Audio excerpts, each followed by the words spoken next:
Okay. Hello, everyone, and welcome to Quantum's Black. It has been a hot minute. Uh, the very lovely title for this game is a totally Quantum Black sanctioned operation that my character ZigZag definitely didn't bribe Ian Green to make happen. Or, by its other name, the Abbreviation mission. Very, very, very good title, I know. Thank you. I love Uh, it. In fact, it fits on my title page better. uh, Well, the abbreviation mission is there, yes. Uh, so, to start this story, um, one by one, each of you get a text message from Ian Green, the quartermaster, if you will, everyone's favorite of Quantum Black, everyone's favorite arms supplier and goods dealer, mostly to Team Corvidae, but you know. Um, I'm just gonna go one by one. Uh, ask you to introduce your character and ask you to tell me where you are when you receive this message. And we're going to start with the two folks most likely still in the Montana safe house. Dr. Desdemona, introduce the doc and tell me where you are when you receive Green's text message with coordinates and telling you to meet him there. I imagine this is like in between missions, right? Like in this time period. Okay, so Ambrose Ishkur Desdemonda is the team's like high-ranking doctor and madman. He is currently in a very dimly lit room in the middle of like absolute dark depths of his laboratory, tinkering on little things. He would check his phone. One thing that's really funny is like, because I imagine this viewpoint is from that of like, the camera, not like anything else, right? Like if this was a TV show. So, um, when you as the audience see him like check his phone, you can see that like over the microphone and like over the cameras and shit, there's like tape. And like he like checks his message, he's like, oh, okay, and then like closes it up, and then like starts putting away like his like little vials of things, and like steps off into the darkness. As you get ready to leave, um, we'll go to Morthos. Morthos, assuming you're in the safe house still. I forget if you had an upstairs room or downstairs room, but yeah, introduce your character and tell us where you are when you get this text message from Green. So, Morthos, he would be chilling in the Montana safe house, probably in his room, reading something, watching something, you know, not doing much of anything in between missions. And would get the message and just, be like, oh, okay, more stuff to do.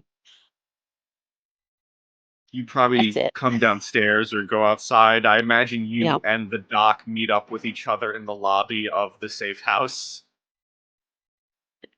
Like, we carpooling?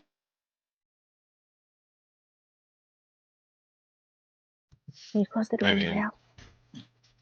we might as well. I mean, if we're going to Greens. Yeah. Also, by the time it took the doc to get up to the lobby, it was probably about like 20 minutes. Nothing But suspicious at all. not at all, not at all. Oh, The The we do traffic two was of not. bad. you You don't even get me started on. Never mind. So as the two of you get ready to head to Chicago, which is where the coordinates lead you, um, I'm very curious if we're going up high in the sky or if we're going to the interior of a spa. Um, when I ask Jess to introduce their character and where you are when you get this text message from Ian Green. I am probably loading cargo into a plane.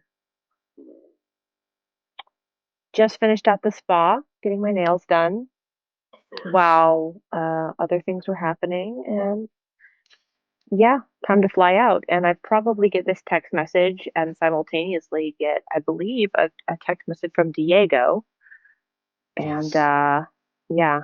Do you want to go first, Diego?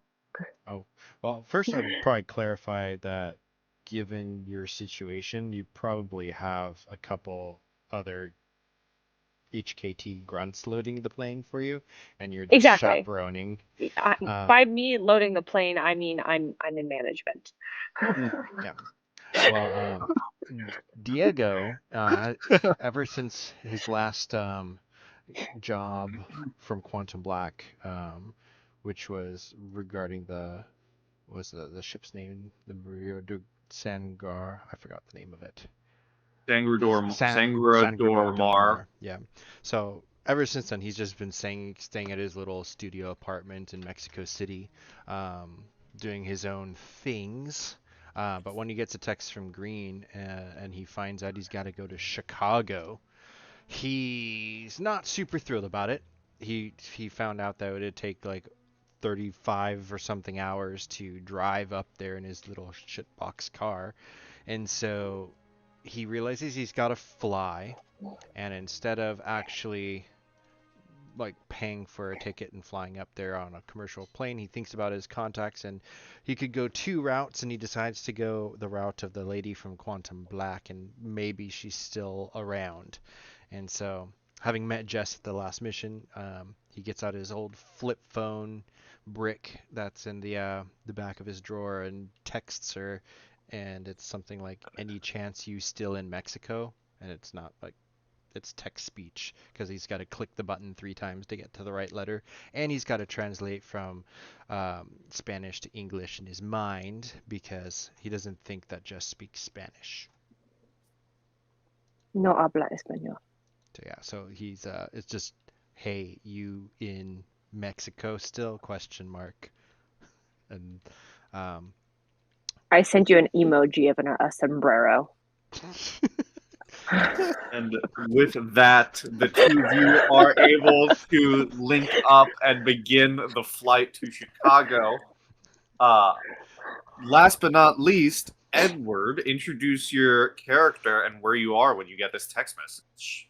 Edward Dubé, or Agent Quatermain, would be back in Manchester after flying from South America after his last mission with Diego, and while it was never game, I'm sure Diego and him did hunt the Chupacabra.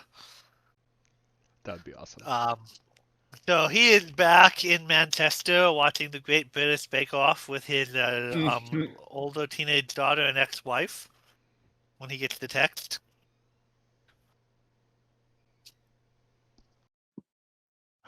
He would find the next flight to America, and then win that flight, and then get tickets to Chicago.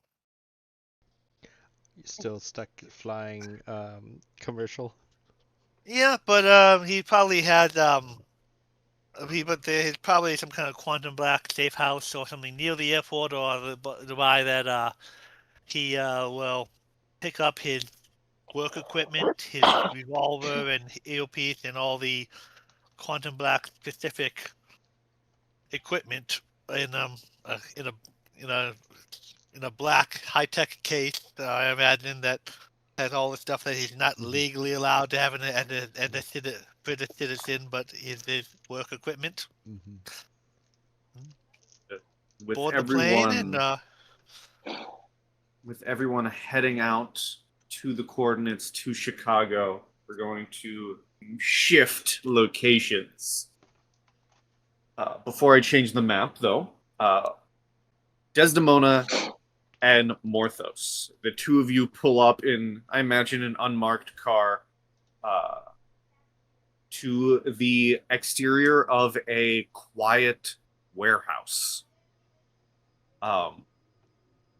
As you pull into a little side loading bay, you can see Green standing, kind of arms crossed on a railing on a ramp, kind of just clicking his foot to the ground as he looks over and sees the two of you in the car.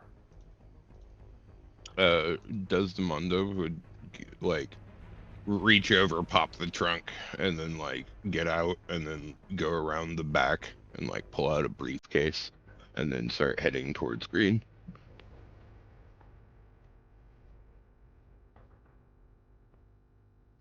Porthos follows.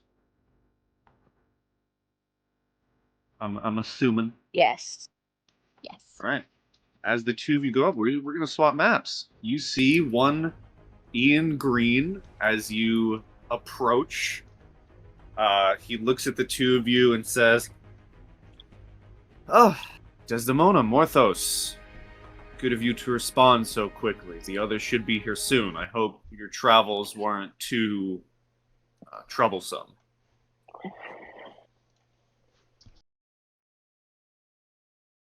Oh, well, it's not coming out of my pocket, so it's not that troublesome. Very fair point. He'll look to Morthos and say, "Morthos, been a while. How are you doing?" More so the same. Did you guys drive to Montana? Or from Montana to Chicago? It certainly sounded like it. Yeah. Oh, it's in fact, Hold Hour up. road trip. I don't think we would get here first then. Well, you know, you got here first in my head. I'm very curious about what the Oh yeah, that's like 20-hour drive. Yeah, It's like no, 1,300 miles. we're flying. We're not fucking Yeah. You driving that carpooled far. to the airport. Yeah. Yeah. And then we got a rental car. Approaching next, I gotta ask, in whatever... First of all, what type of car does Jess get when you land? How fancy is it? Or is it a simple vehicle? Tori picked it, so probably not. I mean, listen, last time Tori, did anything... Last time Tori picked a car, he won the raceway. A fast car that's big enough to hold as many people as we need it to fit. So... And, well, with that, the three of you, Diego, Jess, Tori, you pull up to this warehouse. You are not told who else got this text message. Diego did, you did, Jess. As you pull up to this sideways, you can see Green on the ramp, and you see Morthos and Dr. Desdemona waiting there as well.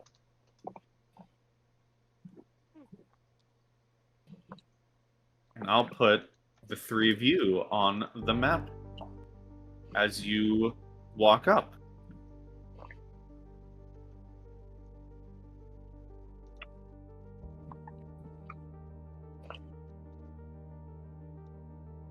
As they walk up, Ambrose will lean over to Morthos and be like, "They own their own plane, and we'd still beat them here."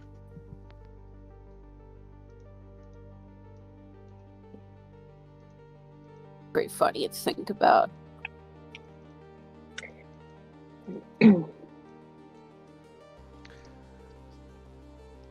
And what probably do- is kind of walking a little behind Tori and Jess. In his mind, he's just like the passenger. Mm-hmm. He also had never flown in such a nice plane before. Very impressed. His first time being served a margarita, like on a jet. Yep. Green shouts to the three of you, "Jess, Tori, Diego, good to see the three of you. Glad you arrived in good time. Come, join the others. We're just waiting for one more." Diego will take a last puff of his smoke, drop it, squish it, and then join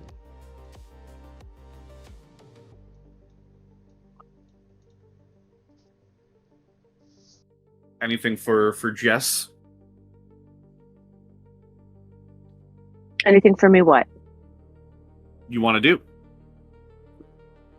I need to have a conversation with the doc at some point, but that can wait. That can wait. Right up to Green. You sprint into Green's face. He's like, "Whoa!" No.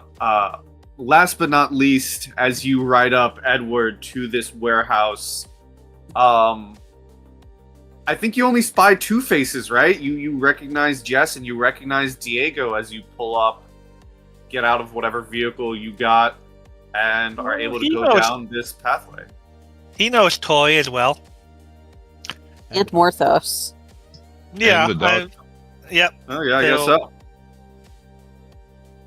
So you see a whole host of interesting people, and you are able to walk your way down the pathway.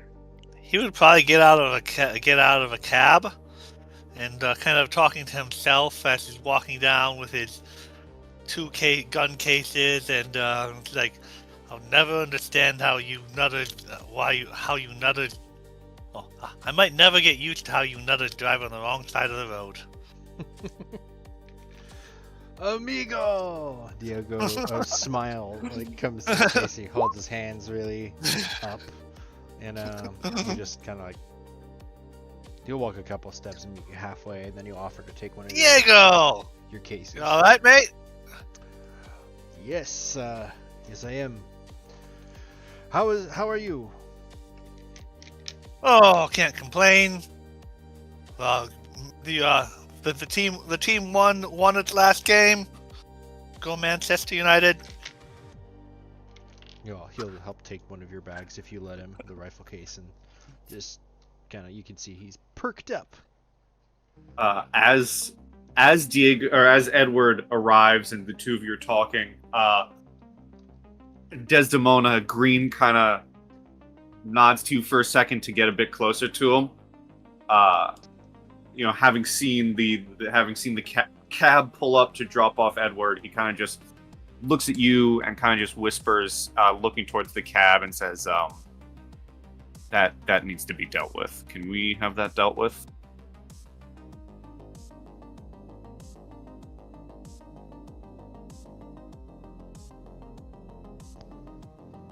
Does the doc respond? What is in the Wait, in the cab? I'm sorry. What needs to be dealt with? The driver is what Green is insinuating. Oh, Oh, wait, what? We need to off the cab driver? This escalated quickly.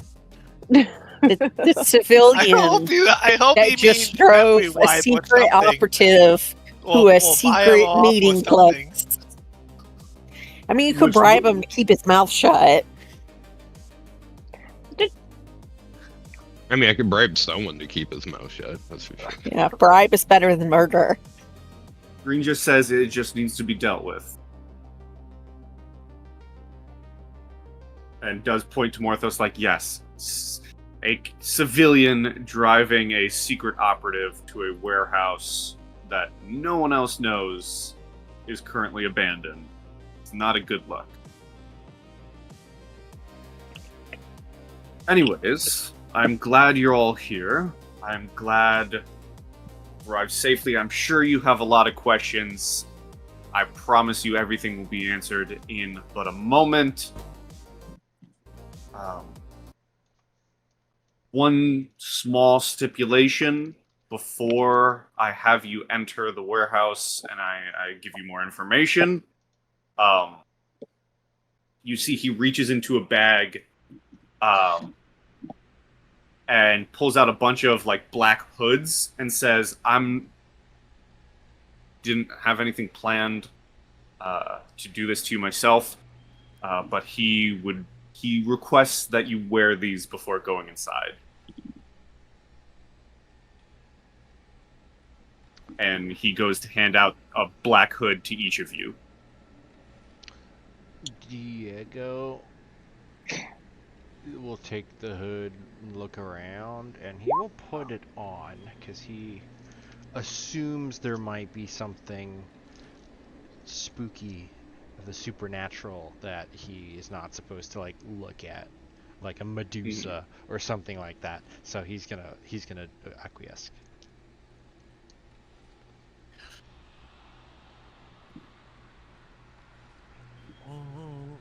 How about everyone else? What to stop us from walking into things? But I'm Don't okay worry. with it. As long as we had some kind of guide. You'll be guided in. It's just very important that you put these on for now.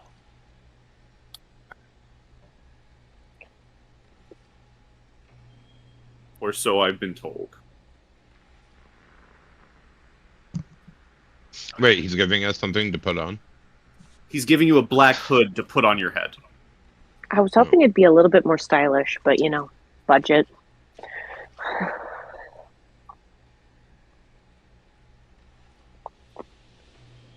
Do you all put... Yeah, the doc's gonna be like, yeah, everyone, we gotta put the hoods on, you know, as he just like looks at everyone else to put their hoods on. Diego kind of like just reaches for. Did the driver? Person. Did the driver leave first? Maybe Yeah. that's why he was needing the driver to leave, because he didn't want the driver to see this really suspicious looking thing happen. Self-hooded. I assume he had left. Yes. Diego has the mask on or the hood on, and so he just like reaches over and feels the first person's shoulder in front, and it's Jess. He's like, "Oh, sorry." And then he's like, "Lead the way, Senor Verde." But he says it. So like everyone- silly. Everyone puts the hoods on. Uh-huh. As you all put the hoods on, and Green kind of says, you know, right this way. Can you all... okay.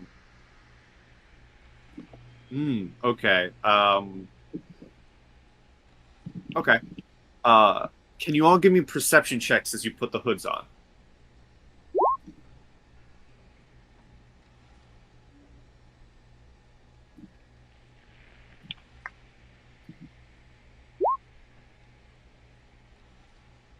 Yeah, just a moment here. Where is that group? Would we get a negative for putting hoods on our heads? This is sound-based.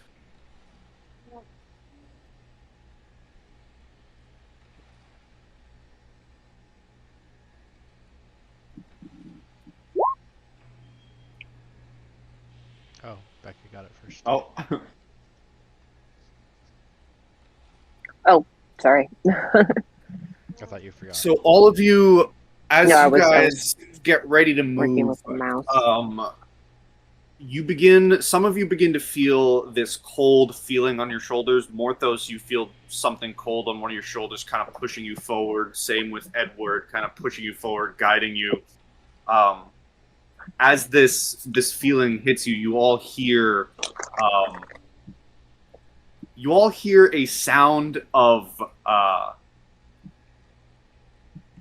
like metal, like metal footsteps, something heavy clanking on the ground, and the feeling of these cold metal hands on your shoulders pushing you forward.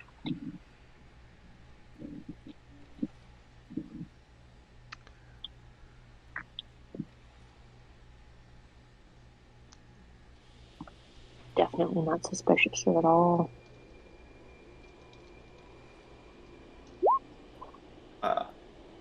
If there's nothing you guys do, you are led into the building,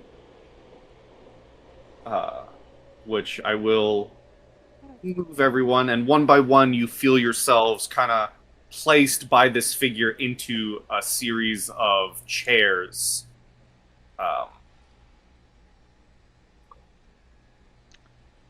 Even good old Tori. Quality artwork. Very nicely drawn.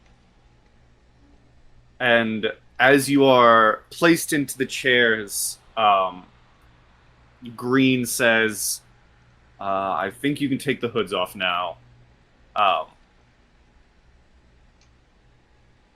if you do so, if you take the hoods off, Yeah, Diego does right away.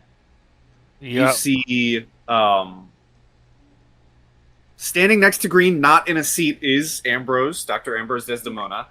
And standing next to the dock is a familiar sight to a few of you, a non-familiar sight to some of you.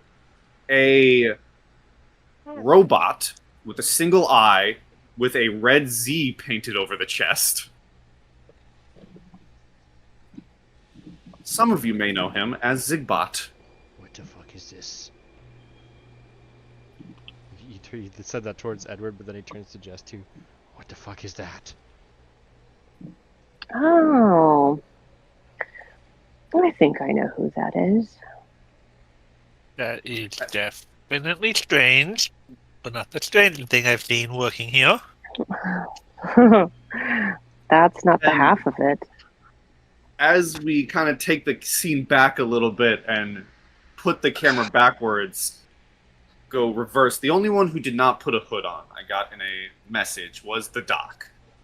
Doc, as you're outside, everyone else puts their hoods on. You see exiting a side door to lead everyone is Zigbot, who walks forward to begin moving everyone into the building.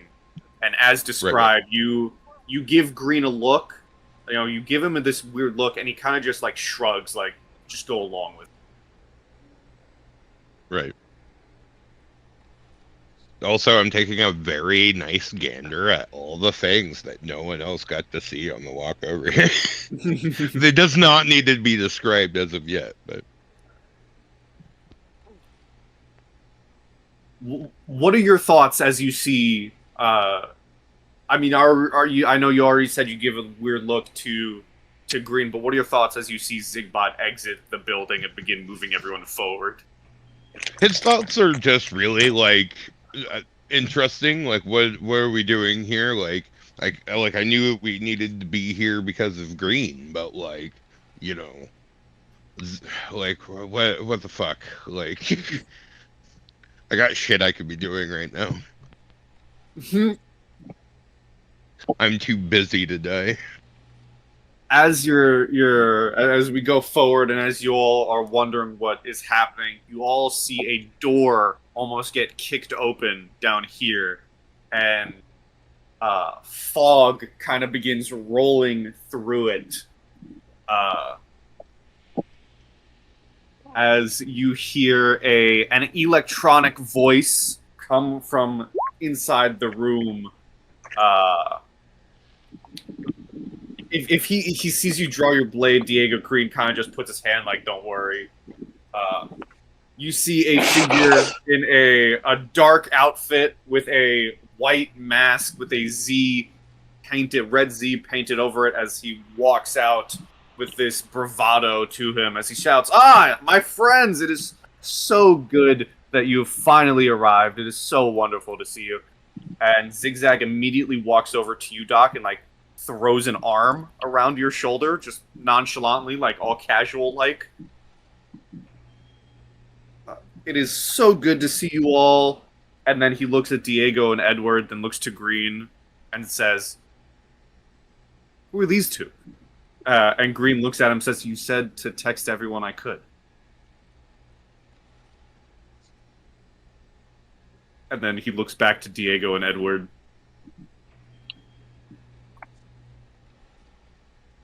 "Well, good to meet you two." Diego's gonna slowly like resheath his Bowie knife and adjust his jacket to look more cool because he's definitely not super nervous at all this. Nice to meet you too. What's your name? You can call me ZigZag. I also go by the world's greatest hacker, several other monikers. This entire time, he still has his arm around the Doc's shoulder. Agent Quartermain. Good to meet you, mate. Wonderful. Jess, Tori, Morthos, how are we doing?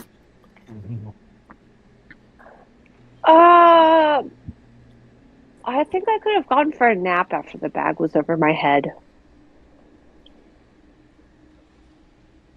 And Tori just smiles and says he had a nice car on the way here, and he was enjoying the drive.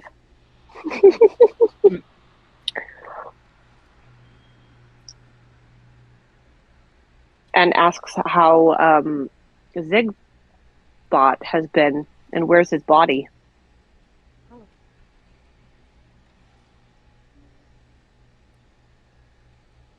Where's ZigBot been? No. Where's ZigZag's body? Right in front of you. This is pre-New York. Oh! New York! Mm-hmm. Brain. Okay.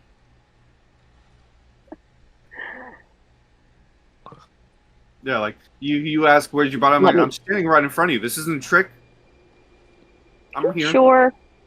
I mean, my arm's around the doc's shoulder. He's feeling this.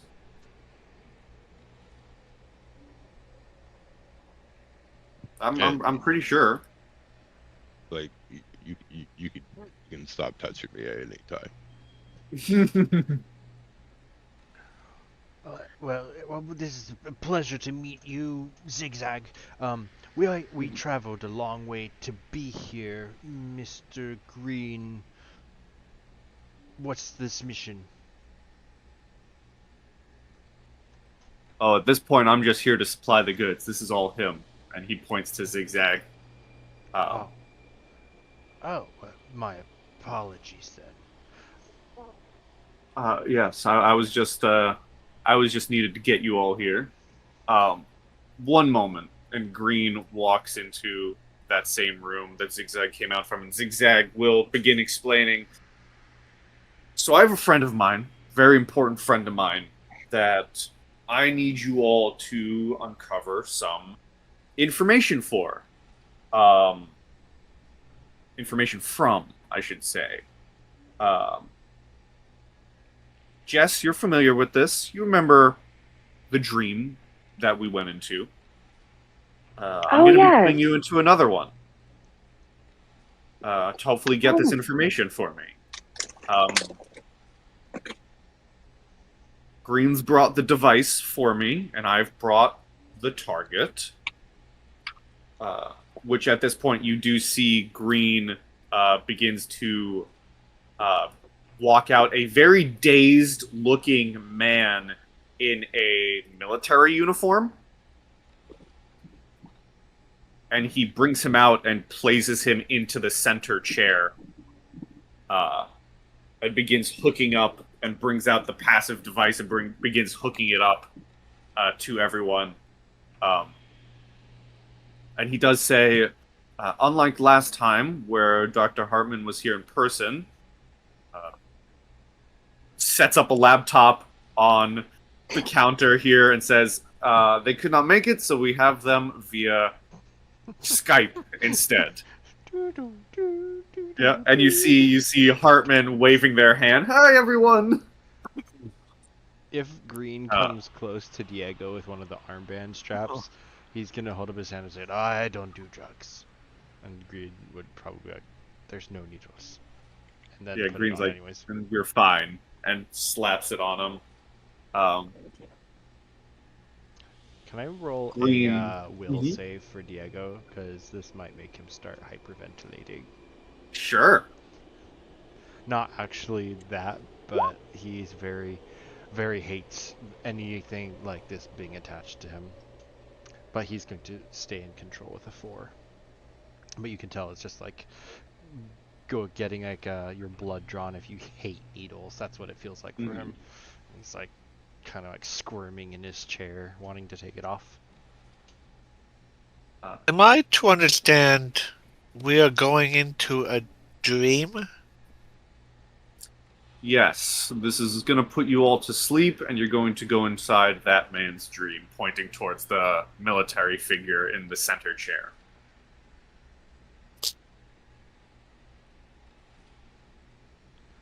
What do you need from this man? ZigZag will say, there is important information that I need to know. should be a specific dream that I'm hoping to send us all into, and inside that dream there's a laptop. I need you to access whatever is on that laptop.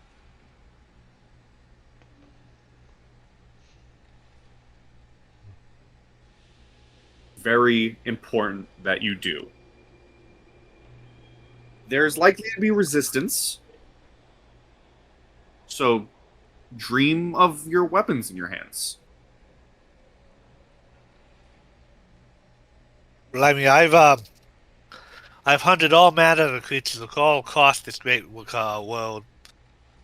I've got no idea what it's gonna be like being in someone's dream.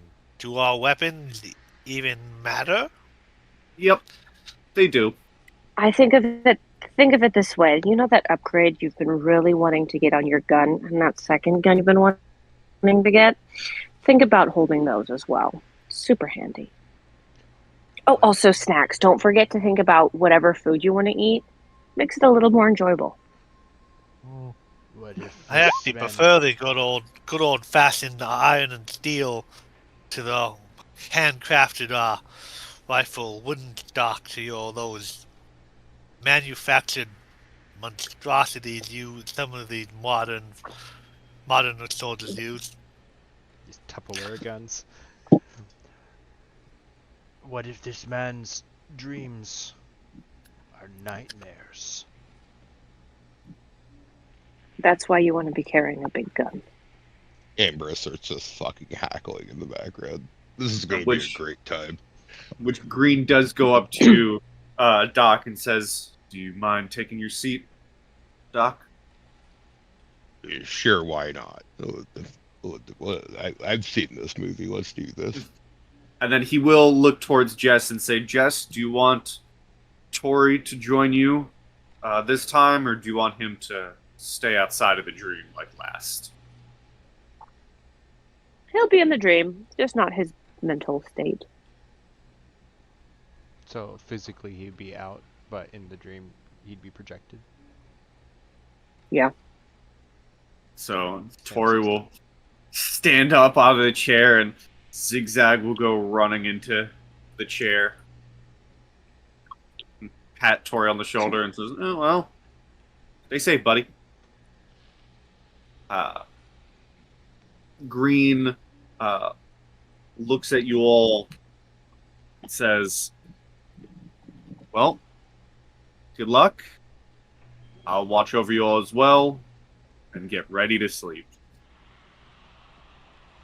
And slowly, one by one, you all begin to fall asleep and enter this warbling dream of this military personnel. As your surroundings begin to warp, you find yourselves weapons in hand outside of what appears to be a military outpost. Soldiers are standing guard.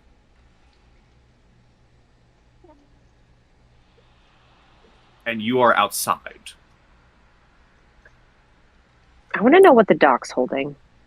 Because whatever kind of weapon or gun he's holding in his hand, it's going to let me know if I'm going to need to be stealthy or if I should just pull my gun out right now.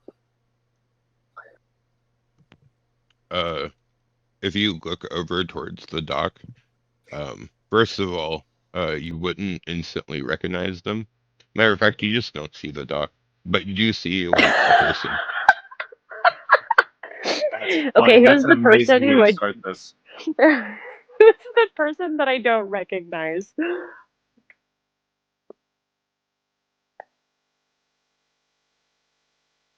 You see the face stealer from Avatar. Like the last airbender? That one? Yeah, no, 100%. Ko, I believe is its name. Yeah. Wow. That would be the perfect fit, but I am joking. Like, you would actually see like a younger framed like height of the Doctor that looks nothing like them, because like how they see themselves and how you perceive them are two different things.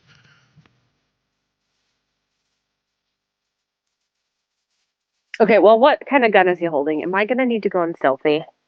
Because They're not I have holding my a gun. stealth suit on. Okay. Well, in that case, I'm going to move away from. Oh, man, sorry, I'm like trying to get my screen to work with my mouse. There we go. I want to move away from the group. Um, and I really want to do reconnaissance on this place, but I cannot see for the life of me. Maybe because it's all blacked out. Yep, I have set doors. You have to enter the base to see inside the base.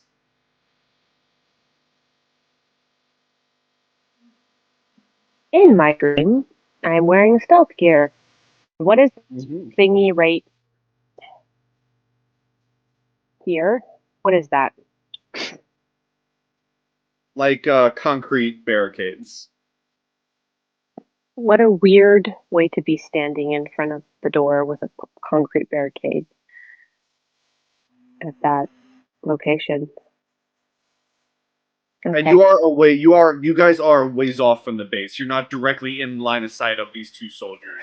Yeah, that's what I was wondering, because I was wondering if it's possible for me to like come over there and just like get on the roof. Where? Like over here. Is there like windows kind of There's a tower, like a watchtower. Um, do you want to roll me a stealth? Yeah, I'm pretty good at that. I say before I totally botch it.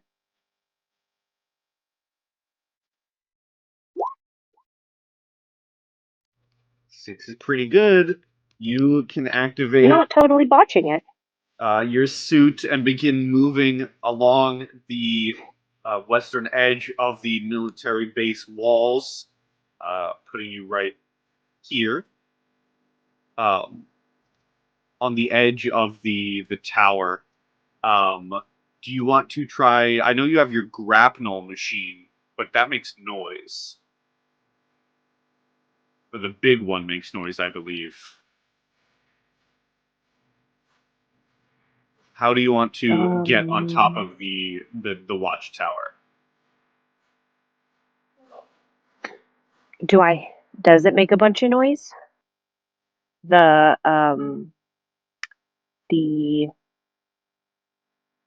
ascender for going up a rope? Forget if it did. Maybe it didn't. I mean, it just makes I don't think it did. rope vibrate noises as you're going up.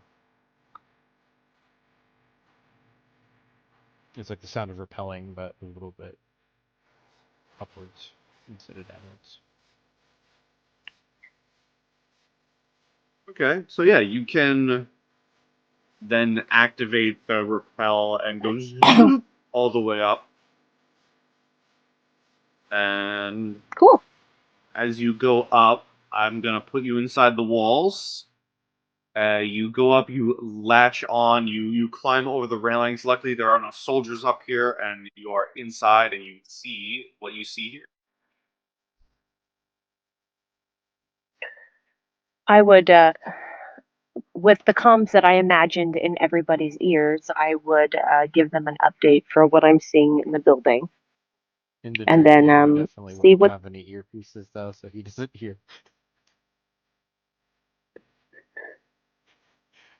Well, I hope he's nearby somebody.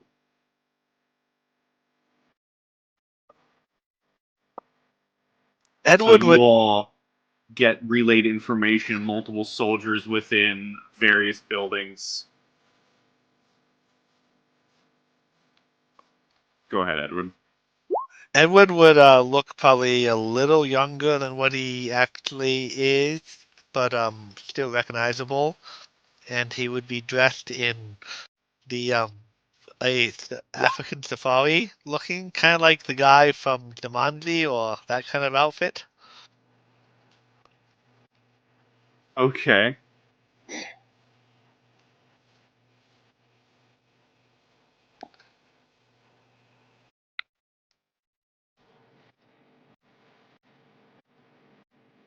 What is everyone on? While Jess is doing that, Diego, first of all, can I have that? Yes, you may. So Diego's kind of like looking around at the things. The way of dreaming, you just kind of like you're there, and it kind of you don't question it right away. So, but what's different is he's holding in his hand a staff with a human skull at the end of it, and it's kind of wrapped around with different leathers and feathers attached to it. And he turns it to look at the skull. Hello there.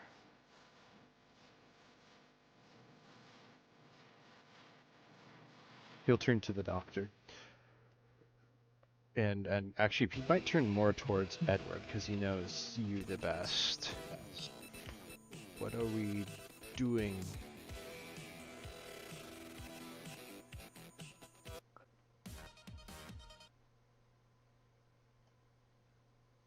Edward. You know what? I'm not entirely sure, mate. This is balmy. He mentioned getting something that looked like a laptop, I believe. It's like that Yankee movie Inception, right? I don't know if I've seen it. I don't watch a lot of movies. Could we see these guards Yes, from our position? you can indeed.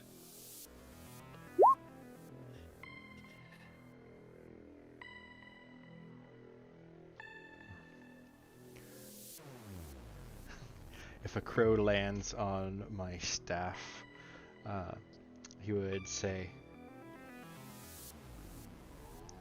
I don't know if he would say that out loud, but he'd think to himself that he is now the witch doctor.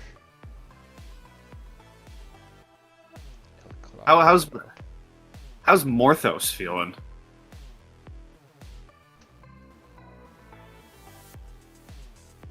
Anything from Morthos? Yeah, he's just kind of looking around, like waiting to see like what the move's gonna be, like if we're gonna sneak in or.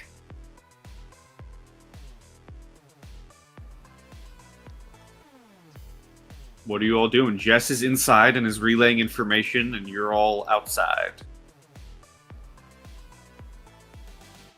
He would ask this in character. It's like, all right, so who's team lead? I don't see the ZigZag bloke or Mr. Green. The Doc in command? Yeah, you definitely don't see the doctor anywhere. Is The the Crow? transformed. he starts to say, is the Doc in command? And then he looks at the, like, is the Crow in charge? The crow just caused. I guess just, let's go in there. You want to put that to good work, and you.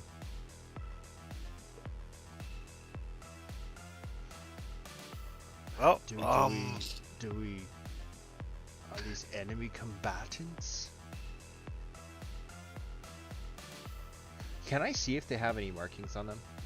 Like any flags or insignias or company logos? Sure. Investigation? Maybe perception? You tell me. Give me perception. 4. the U.S. flag. I'm not sure we're supposed to be killing these guys. Maybe we can make them fall asleep.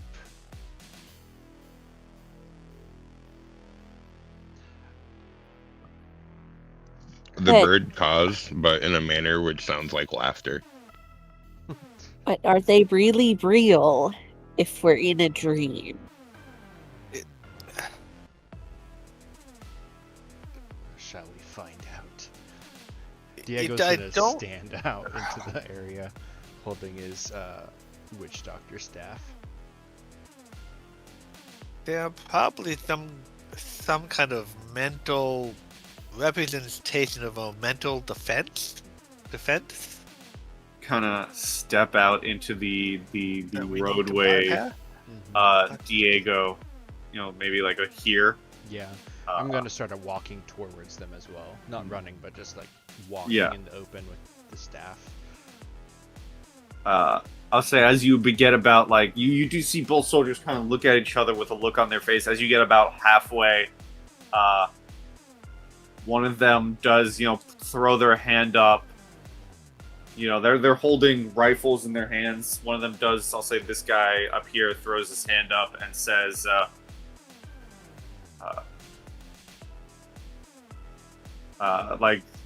stop. State your name and business. What are you doing? This is a private military base. You need to turn around. No English, no English. Habla español. And then, is anyone behind me doing anything? Because if I would follow. My at a- answer depends on something. I gotta check my sheet first. Because I think I took Spanish as one of Morthos's languages, and I thought of something that would be funny. I think you have so many languages. That's Morthos, if I remember. I know, like, I have so many, and it would be funny if Spanish is not one of them. I would keep a distance, but I would kind of stay at the edge of the range of my rifle to look what that is, and kind of aim at start aiming at one of the guys before, in case whatever Diego is trying didn't work. Sure. Right, What is okay. the range of Remington 700? Oh, you'd be in range. Okay. Trust me. Wait. Before we go guns blazing. I'm only aiming. I'm not firing. Okay, yeah, just aiming then. That's cool. Morthos sees Diego doing something, and he'll come up and in Spanish very quickly just be like, "Hey, roll with it." And he'll put his hands up and be like, "Oh, this is a delegate from Mexico.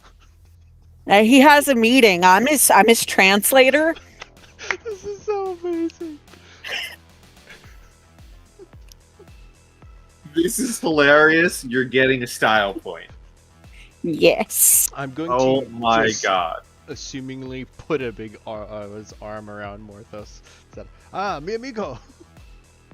And in Huh. Spanish, he'll First start time. talking in fluent Spanish. Obviously, I'm not fluent in Spanish, but he will just be taking what Morthos just said and trying to plus it, but in Spanish. Now playing the role of a diplomat, but I should also check his con because I think I have a 2-2 in con.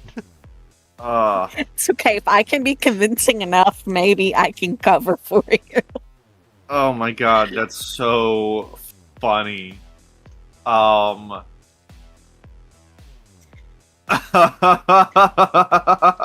Okay. Roll. I'll have Morthos roll a con. I am going to, even if you have negatives, Diego, I'm still gonna give Morthos a +2 to this, and then it's kind of a little bit of diplomacy, so take another +2, so con +4. from Morthos. +4.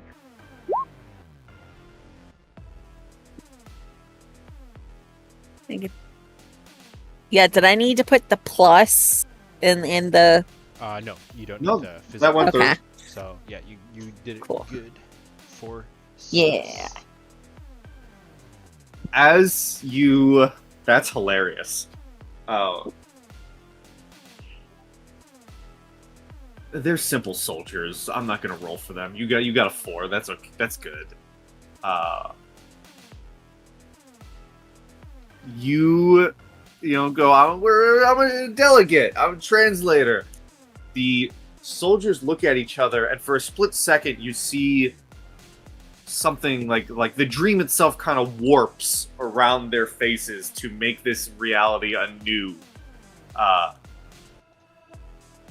And the one who is halting you, drops his hand back to a neutral position on his rifle, and says,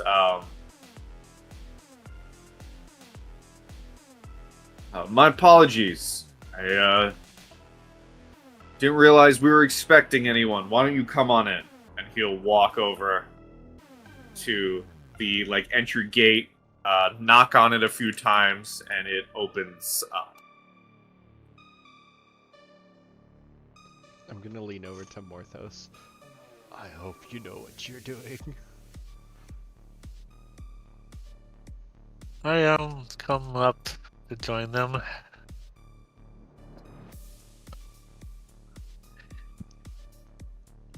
Can we go in? If anyone questions our sudden, third person of the group, Morthos just goes, "Ah, yes." No, yeah. He'll just loudly be like, "Ah, finally, the diplomat's bodyguard." That's a good save, because I was gonna say a random figure walking out from left field with a rifle in his hands would have certainly startled the guards again.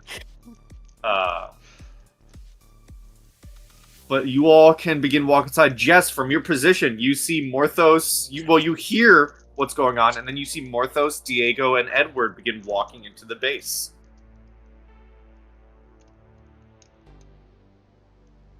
I was muted. That explains why when I said I think this is the first time we as a collective group have ever tried to do bluff, nobody responded. Yeah. we have a different team. The last time someone tried bluffing their way into a military base, we all know what happened. That's just not how it works. Oh my If goodness. we go that was. I'm going to turn to Edward. I know you don't speak hardly any Spanish. Your Spanish is so bad. But if you're my bodyguard, you probably should know Spanish. So I just talk to you in Spanish for the charade. And I will say, "Donde estás mi computadora? My computer. Let's find the computer." Yes, I did park the vehicle in the shade. And we go through the doors if we are allowed to. Yeah, you are allowed to. It can only move me, but I'd like to basically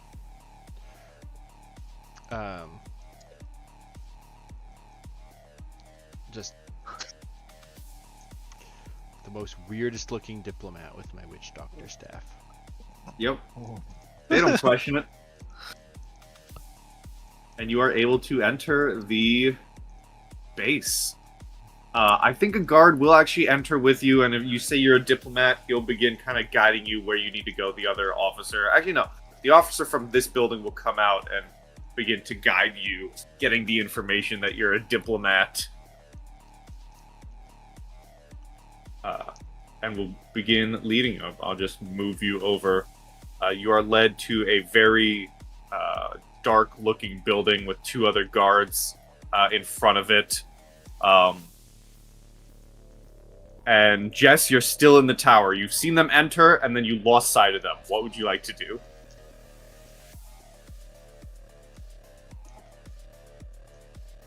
You are muted.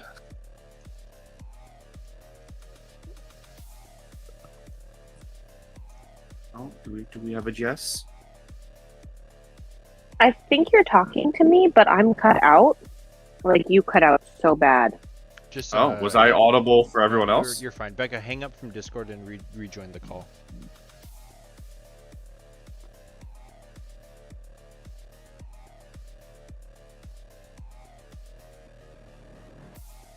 Okay, well, the rest of you are led to this dark building,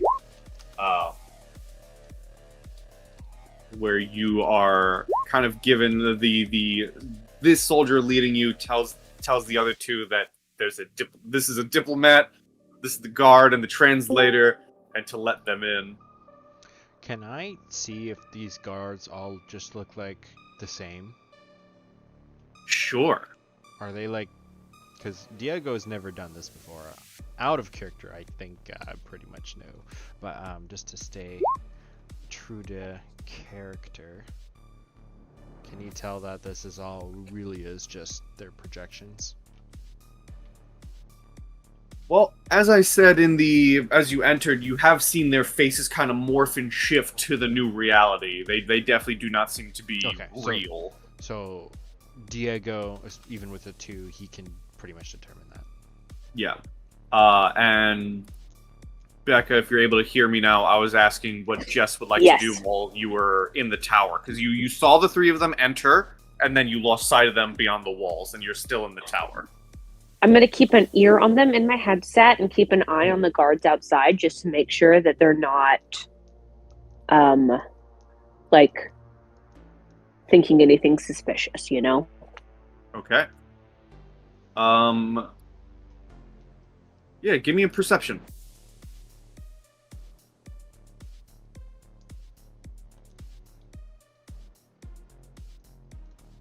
A lovely little perception. We'll see. Nope. Oh my god. Busy thinking about snacks, probably, right? Probably makes sense.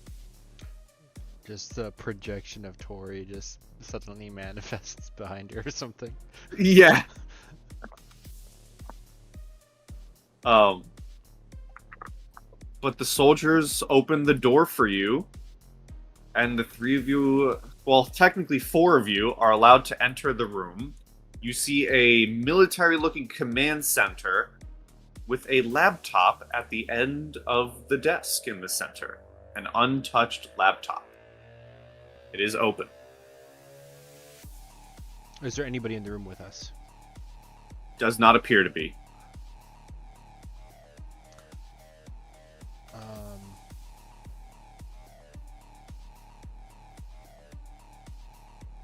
Okay, I think we got in.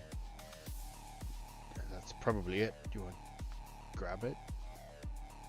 Alright, can I do the supernatural thing and see if there's anything hiding in here? Sure. The supernatural thing, you say? Yes, the supernatural thing. I guess like supernatural lore, or would it be ritual magic? I don't. 'Cause that's kind of what I like. I think of it as like detect like good and evil from D&D, but like as like non-humanoid life. Yeah. I feel if you were trying to do something like detecting, that would be a ritual because you're actively trying to like use magic to detect magic. Yeah. All right, roll ritual magic. Yeah.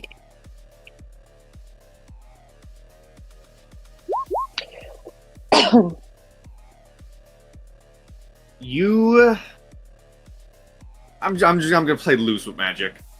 You set out this ping.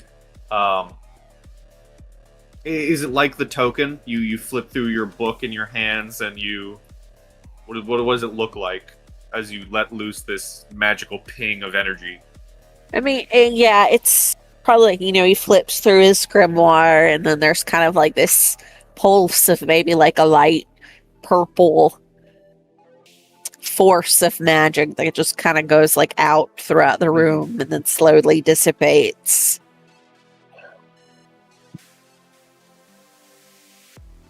The one singular ping that you get is from within the laptop itself.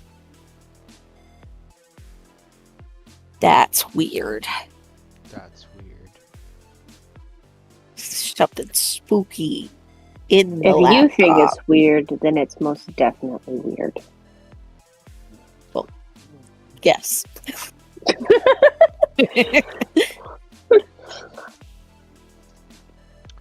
Should one of us grab it?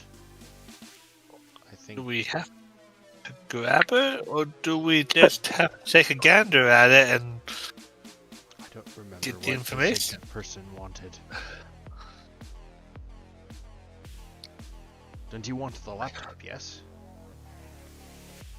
I'm gonna squeeze past Edward and go over.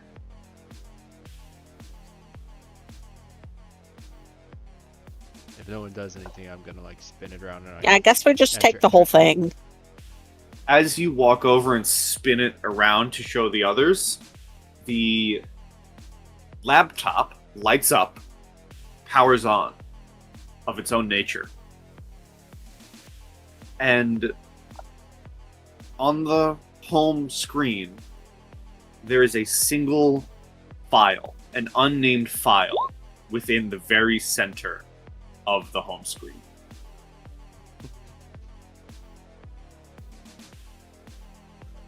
I think this is what he wanted. Is it plugged in the laptop? Or can we just take it? It is not plugged into anything. Alright, I'll keep it open, but I'll just pick up the laptop and tell Jess we got it. I would say I think I can hear you, but can I roll a perception again? Sure. I might have heard you this time. A 2 is good enough to be back into the comms from, dreaming about snacks. Wait, Yeah, probably. Who knows? I- It was. I would have a comm, even if Diego doesn't. is this a window? It Wait is a a minute. closed window, yeah.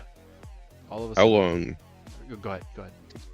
When Jess thinks about snacks all the time, how long do you think it would take before Jess realizes that she could exploit the mission for infinite snacks and no longer be on task?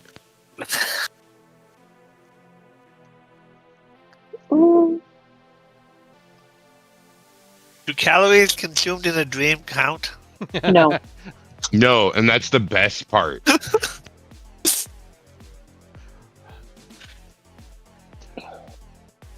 Since I'm carrying the laptop, Actually, it's burning calories because we're burning calories to interact with the dream. Anyways, Since you're carrying the laptop, I feel like they're going to not want us to take the laptop. Can I? Can you hide it, like in your trousers or something? 100%. That's where everybody should carry their laptop. I want to look down and see if there happens to be two briefcases. you want to imagine a briefcase into the scenario? Yes. Do I spend So style let me- point or roll? Let me get that up again.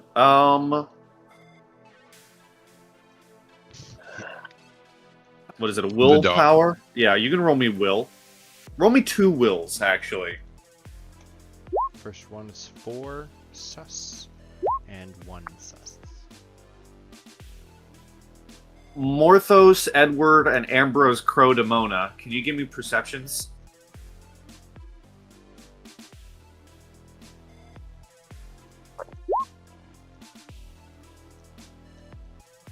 did you say Crowdemona? That's pretty good. Yeah, I like look what that. did you not see what I named your token? That's good. I like it. So, Diego, you think to yourself, let there be a briefcase that I can fit this laptop inside, and suddenly there's a briefcase on the floor. Edward, maybe you're with a 2. You see the briefcase spawn. Just suddenly, you're a bit busy looking at that. With a 1 on your second willpower, Diego, and a 3 perception from Morthos and Desdemona, you see. First of all, Diego, you feel yourself lock up a little bit, and with the laptop in hand, if you're holding it in your left hand, your right hand begins to forcibly move towards the mouse pad and begins going to click on the file. And Morthos and the Crow both notice this happening.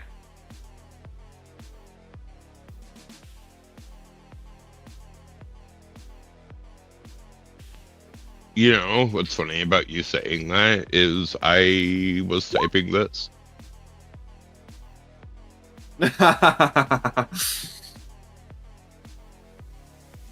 Do the 2 of you do anything to stop or try to stop Diego from clicking the file? I would try, but I don't have thumbs, and I don't want to imagine thumbs right now. F it, we ball. I want to see what happens. Morthos?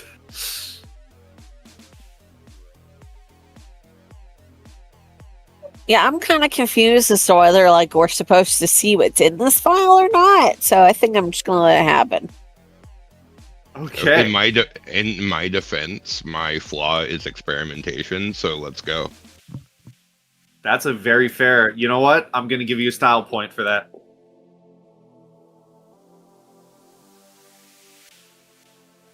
Diego, you feel yourself clicking on this file.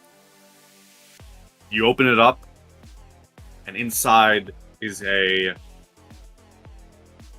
little task, if you will. Little runnable thing that you go to click on as well. And inside you see this is titled within the file. This object is titled. I would like to remind people that right now we are dealing with the Netwitch, and the Netwitch's typing is something that I'm seeing in my chat right now during this whole encounter. As you look at this other item within the file, it reads run.f4ntze or run.fantasy.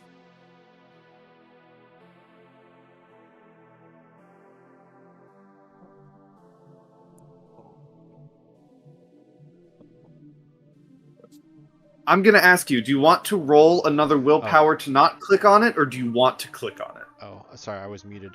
So long as my limbs are somewhat controllable, I'm gonna turn and hand the laptop to Morthos. It's trying to control me. No, Morthos just said they'll be right back. Oh. Then I guess I click it if I can't. I was about to say, it sounds like you're rolling to resist, my guy. So, willpower or just click? That's up to you on how if you want to fight it or if you want to let the experiment go. I don't see it so much as him trying to resist fight, move his finger moving to the thing. He was more asking Morthos to help take it away from him, but if Morthos isn't able to do that this specific second, I think I would click it. Okay. Well, Morthos is back, so That's wonderful. Morthos, I think it's trying to control me, and I try to hand the laptop to you, but my other arm is going towards the clicky button.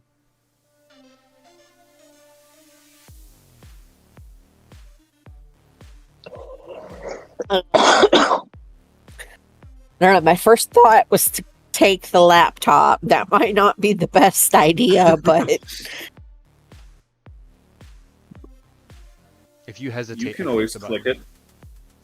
No, I'll take the laptop. You can always click the button, Morthos. Which, as the laptop is passed over, Morthos, give me a willpower, please. Have fun. My willpower is so low. She's gonna be like, you immediately click the button. Better than me doing the 0.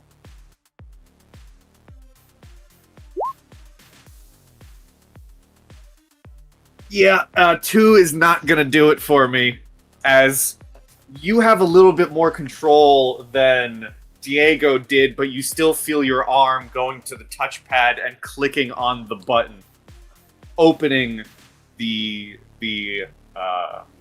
dot file.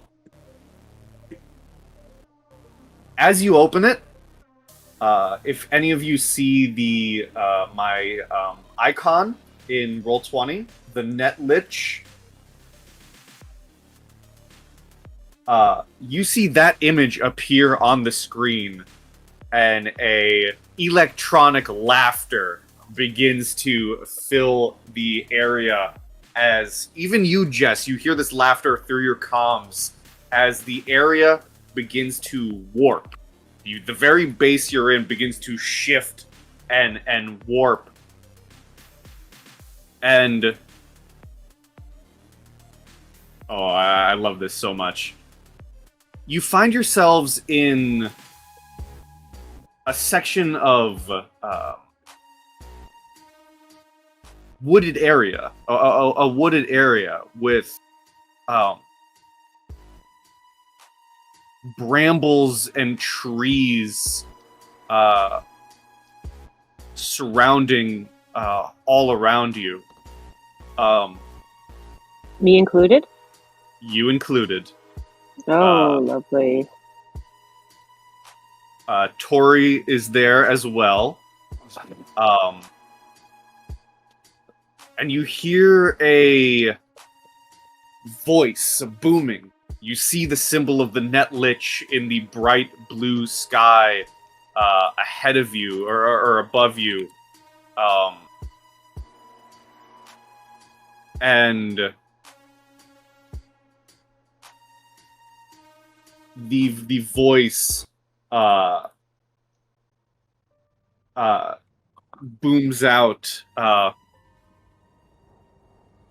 Welcome, honored guests, to a lovely little day of fun.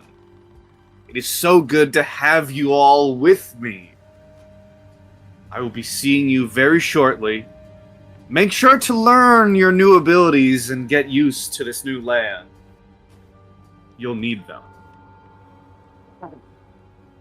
And the image fades away as the map is going to change in a moment. I just need to share some new character sheets with everyone.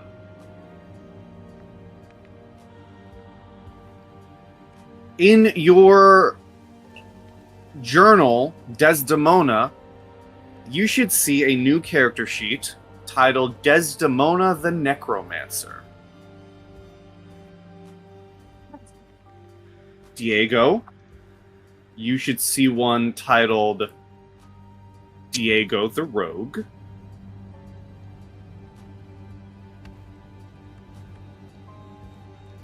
We like D&D characters now. Edward, you should see one titled Edward the Ranger and a Direwolf Companion. This is exactly what I was going to do with the crow already, so I'm for this. Jess, you should see a new one titled Jess the Drow and Tori the Elf.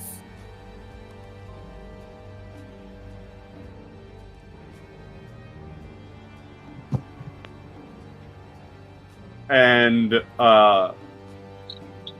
my personal favorite, as I move everyone's map, and you can see your brand new tokens, your brand new lovely tokens on the board. Morthos, you should see she called Morthos of Morthoslandia. Which you hear the voice of ZigZag appear once more, or the Netlich begin once more as everyone's overlooking their new forms. And you hear the voice of ZigZag say specifically to you, Morthos, saying, you kind of just fit this already, Morthos. I didn't know what to do with you, so here's this. And suddenly a little, piece of paper, like a decree, falls in front of you. And it's one of those, 3-cent, become a king of a region papers that names you Morthos of Morthoslandia.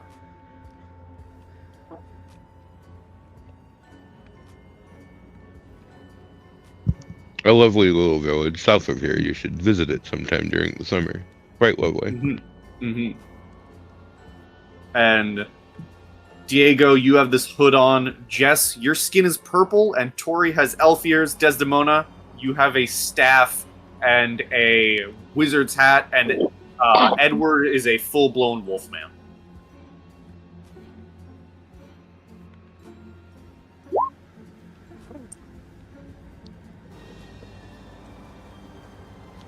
This is a very strange dream.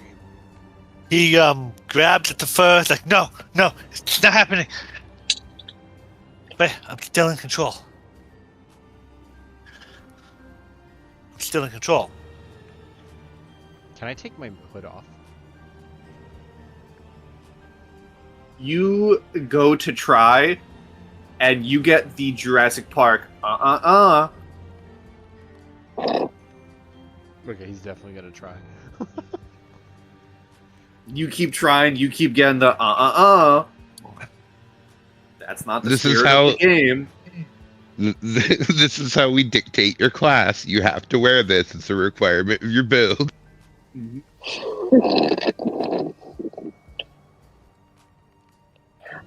Jess is completely confused. So I see the direwolf thing. Do I have another character sheet different from? Cause the only new thing I'm seeing is the direwolf. Yes, you all have new character sheets, which you should all see them in a new folder called the Characters of Fantasy. I see the direwolf there. I do not see. Maybe I have to remove my access to them. That maybe should be it. I can refresh. Can you guys not see your new character sheets? Because I made new I ones. I can. Okay, you can. Good. Yeah, I can see my new character sheet. It And you looks should the same see- as my old character sheet. There are some What's the differences. Yeah. Some No, things there- have been there's definitely renamed, some things have been added. Look through everything. Indeed. I was sad that there Um, wasn't fantasy languages added, but what can you do? This is what you get when your expectations are too high. Jeez. My weapons are different, but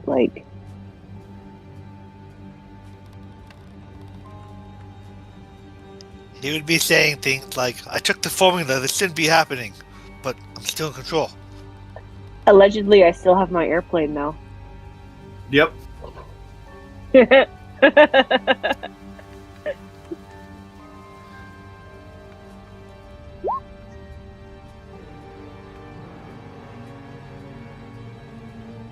Can I just say, out of game? This is great. I love I love that you made him a wolfman, given his background. This is perfect, especially on a full moon. I would like to roll perception. Sure.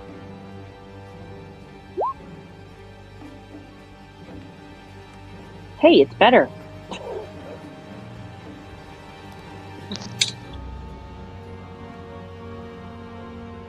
Diego, Okay. once he's getting kind of accustomed to it, he can't take the hood off. He kind of stumbles forward a little bit as he kind of like gets used to it. He goes up. Do I even recognize Edward? I'll say everyone does have symbols and stuff you are able to recognize. Yes. So I'll reach over and like clasp him on the forearm, and a little bit muffled, but it's still Diego's voice. He says, "The ZigZag cursed us.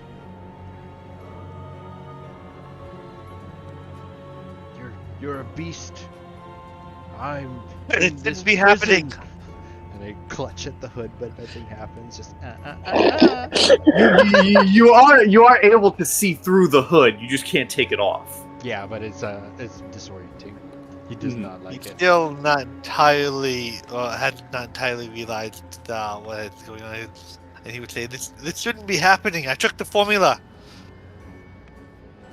I'm gonna What are stumble the- over to Morthos, and I'm gonna grab you aggressively by both shoulders. You look the same. How did you break your curse?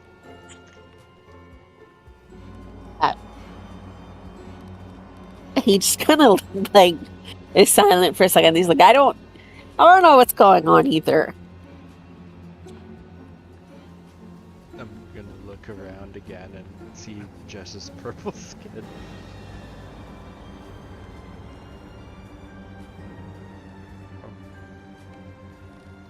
What are you doing, Jess? I'm looking around because we're here in a random place, and I'm less concerned with what I look like. I know, and more concerned with who in the world put us here and who are we needing to dispose of, you know? I As want to you take your arm think and look at that, your skin. as you grab her arm and look at the purple skin, I'll ask Desdemona, what are you doing before I go and describe something? I think he would take a look around and just like, check out the robes and like be like, okay, whatever. And then like the moment that he looks over and he sees Drow Jess, he just fucking hackles. Because I'm pretty sure in this like modern world he's heard of what a Drow is at one point. Maybe read fucking the 10,000 Orcs back in fucking like college or whatever, and just laughs and then like starts going. Like, whatever, like, fuck. Oh, that's why I accidentally put Edward's character sheet under Diego. You should see it now. That's Okay. a whoopsie on my end. I see it now.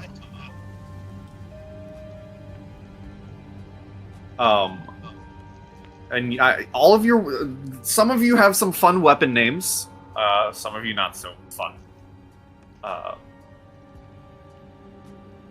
As you begin chuckling, Desdemona, as you begin looking at the purple skin, Diego of Jess. Jess, you notice through the brambles, a group of creatures begin to exit the woods as you hear the same voice booming throughout the region once more.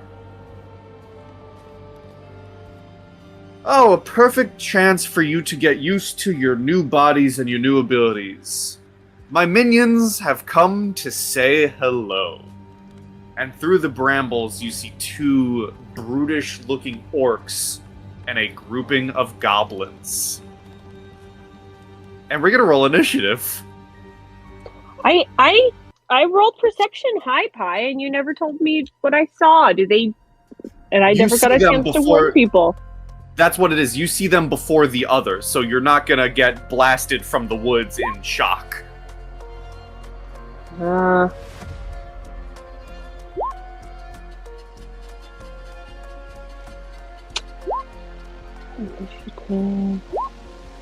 Everyone's rolling 2. For what it's worth, I saw them before, so I feel like I should, not get hit right away. Do I still get my stealth gear? Yes. It's your stealth gear, however, has been replaced by a robe made of leaves. Can at least be like a magic robe. Look at one of the abilities you have that I've given you. Okay, I must have not seen that far down. It's in talents.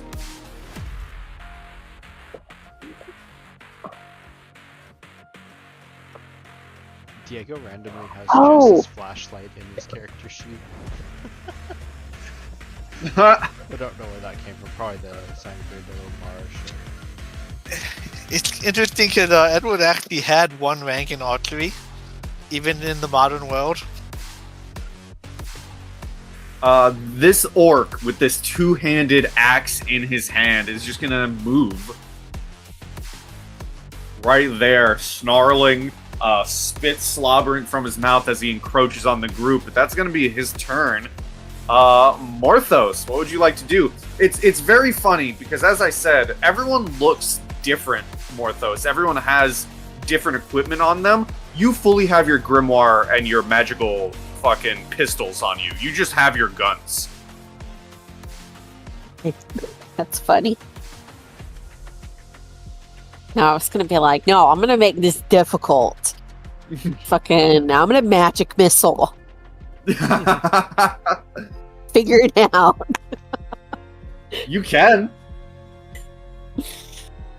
That was my first thought, and honestly, like, I don't know, Morthos is gonna be like, fuck it. We're in some weird fantasy dream thing. Magic missile. Okay. Don't know how I would roll for on this system, but Roll roll your ritual magic, and that many successes will be that much damage. okay. And I'll roll. No, magic missile just goes through. Yeah, just roll your ritual magic.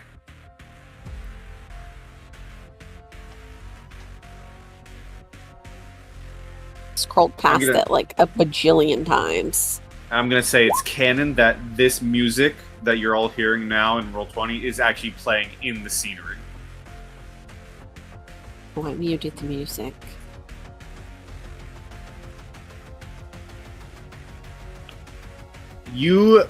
What does Morthos of Morthoslandia's magic missile look like?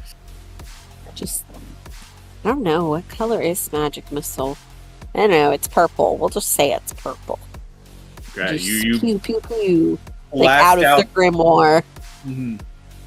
It's like dark. And it pulse with strikes. black body, but the purple glow around it, like a dark saber.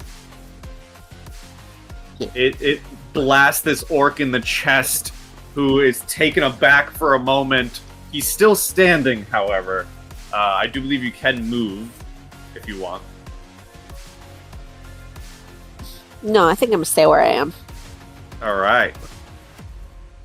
This little goblin fella, he's going to scurry forward. Go right there, and he's going to take out his longbow,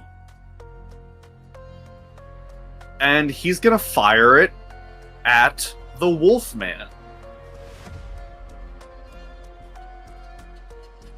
So, Edward, you can roll your defense. I'll roll my attack here.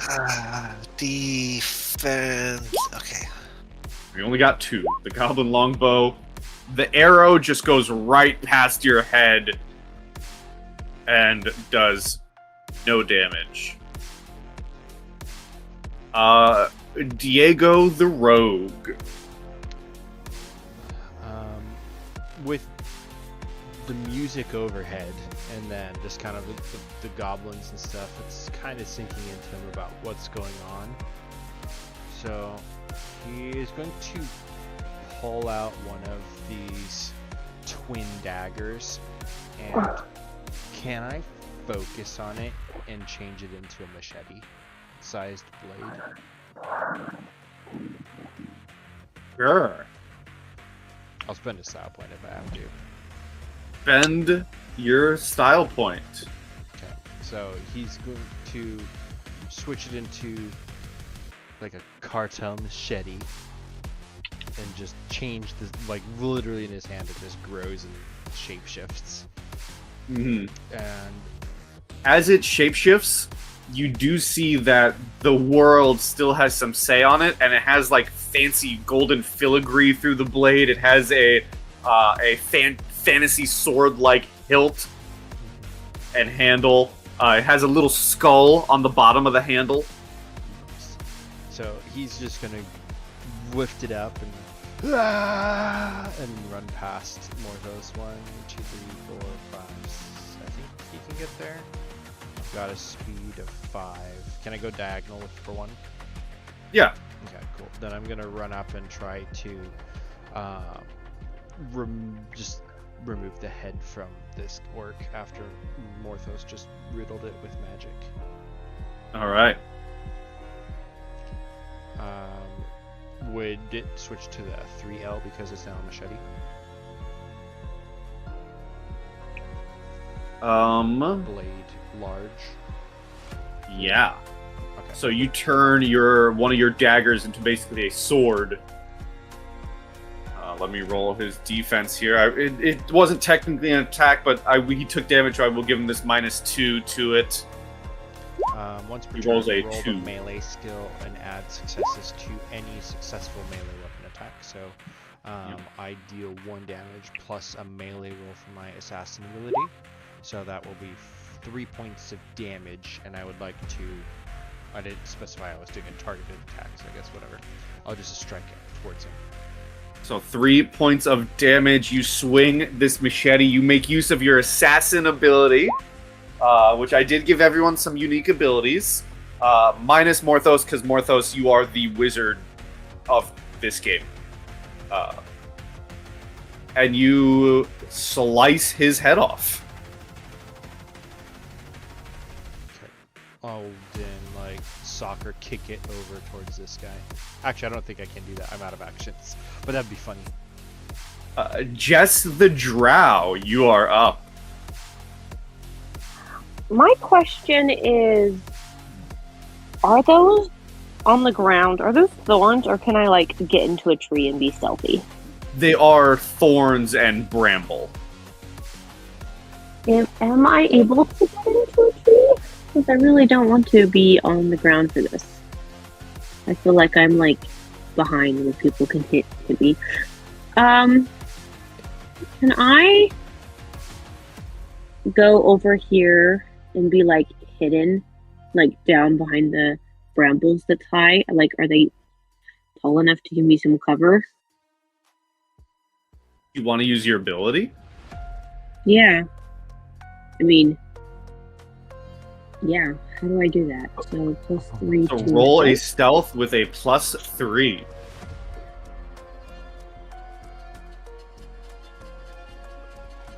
I'm going to be invisible. Kind of. Not really. That was really bad, actually. So with a 4, you do still go invisible. Anyone paying attention, Jess the Drow just disappears for a split second. You're still, it's less full invisibility and more with a 4. You're kind of shimmering, like the shimmer of the invisibility is still visible for anyone looking intently. But you imagine mid-combat, you're probably hidden. Okay, and there is one particular one that looks uglier than everyone else. That looks like they're attacking us. Can I just shoot at him? Not counting like us, who are also ugly, but you know. Sure. That's I mean, what do you find? What does Jess find uglier, an orc or a goblin? The bigger one. So the orc. Can I want to channel, since I'm weird looking, I probably have some sort of energy. Can I channel energy into this to try to up my attack and to add +1 to the attack? Sure, and you're attacking from invisibility, so I'll give you an additional +2, let's say. So +3. Do I need to use a style point for that? Or if you want to channel magical energies into it, I'll take a style point. okay, cool. Because it said I had something.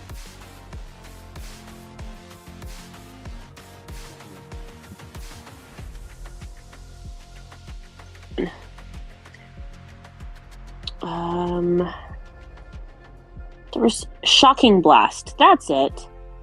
What the heck is that? Okay, anyway, channeling energy Into your scoped heavy crossbow.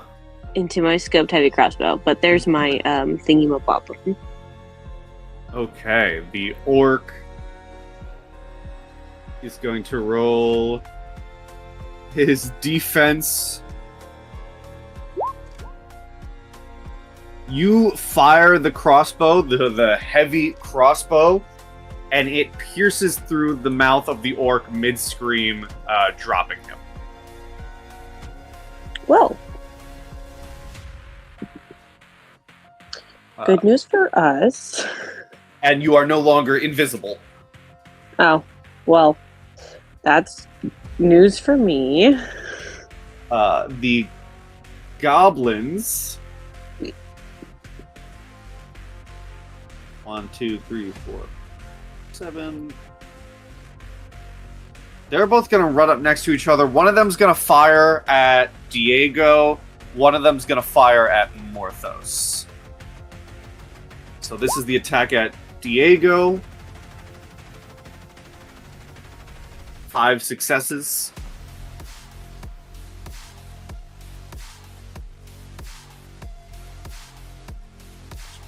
Five on me for defense. Yep. Take 4 damage. Ooh, it strikes through you. You get hit in the shoulder, and you get hit for 4 damage. And then longbow towards Morthos for 7. Morthos, roll your defense.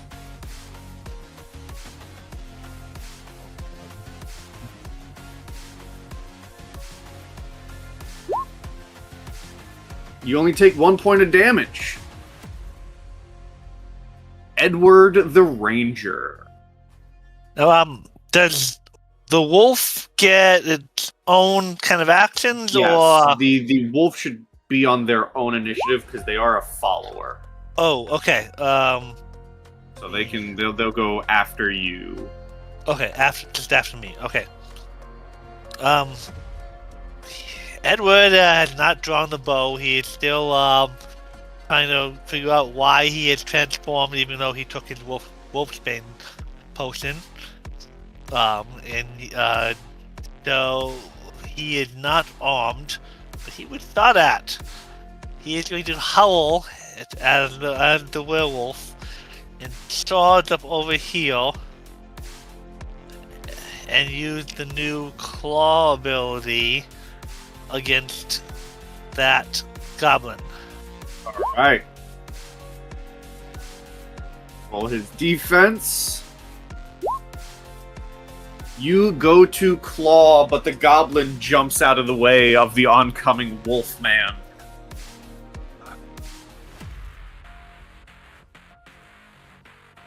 And avoids the attack. But your direwolf can do the exact same thing. Yeah, the dire wolf. If I would have killed it, I would have gone down here. But the dire wolf will come up here, following the leader, and try to bite the same goblin I hit. Alright, and he has a -2 to this.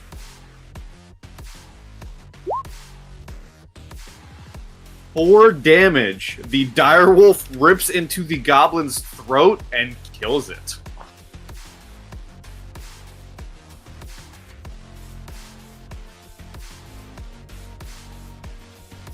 Desdemona the Necromancer. Okay, so as it comes to my turn, he's like holding his staff with one hand and like looking through like a book tome in the other, and he's like, "Oh, has my action bar finally filled up? I see that we are stuck in some form of JRPG game. Make sure to check the options on your right for what skills and abilities you might have. Sacrifices his movement for the turn. Raises his undead army, and then casts explosion towards this group of goblins." I do hope you love that I did give you a staff on your token. Oh yeah, no, I was That about kind of to. reminded me of Reboot and the game entering a GameCube. The staff of explosions. That's amazing. I also for my undead army I choose the skeleton option instead of the one zombie option. So as Desdemona slams the staff into the ground, rising from the ground are two skeletal warriors to serve their master. And when he ends his turn, he ends it with, "Don't forget, it's WSD to move." And let me roll defense for the goblins. The first one, the second one. This one blows up. I need to move that. Boom. The other one is barely standing, but is charred heavily. And Doctor, I gave you access to the skeletal servant sheet. I will have them roll their. You can have them roll their own initiative, just like a follower would. Each or I'll just have them go at the same time. That way we don't clog up. I'm gonna roll a willpower for this goblin in the back. I'm gonna give him a +2.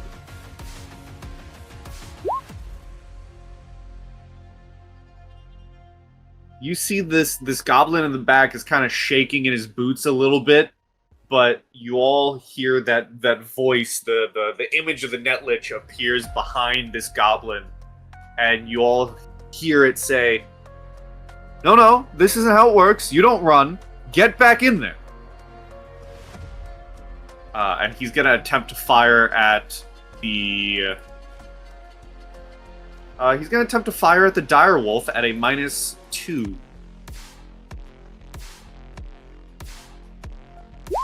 So that's a 3 at the direwolf.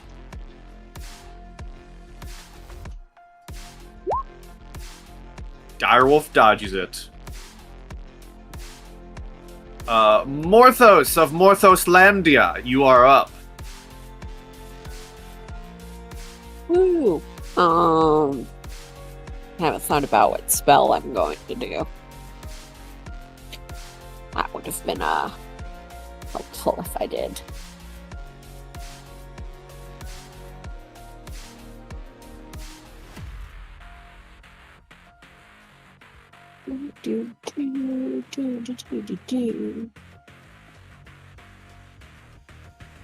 Also, I did roll for my skeleton.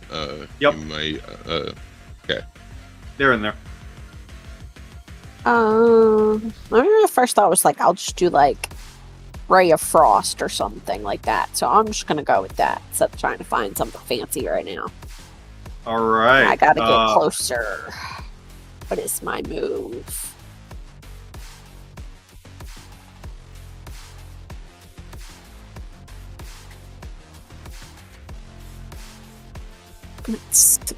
Okay.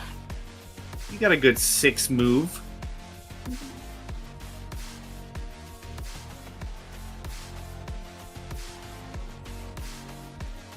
don't think I have to be too close, so I'm just gonna stay here. That way I can just, pew.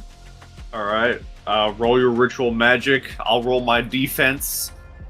This poor goblin did just get blown up, so he has a negative to this. Haha. Got a 1.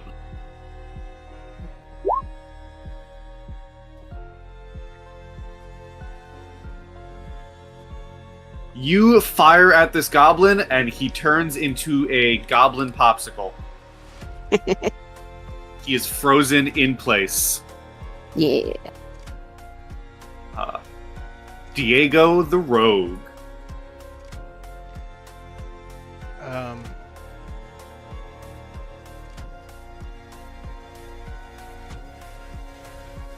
I would like to...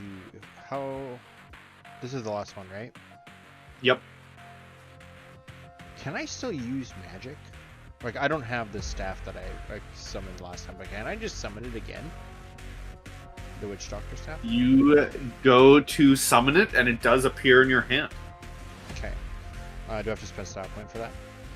No. Cool. I'd like to stamp the staff in the ground, hold it up into the air, and then reach out with my other hand at the goblin, and I want to try to drain his life into mine because I'm hurt. Roll. Roll. You know what? Here's what I'm gonna roll: your ritual magic, and I'm gonna roll his body in defense. Okay. I'm gonna spend my 3 style points on this. Okay.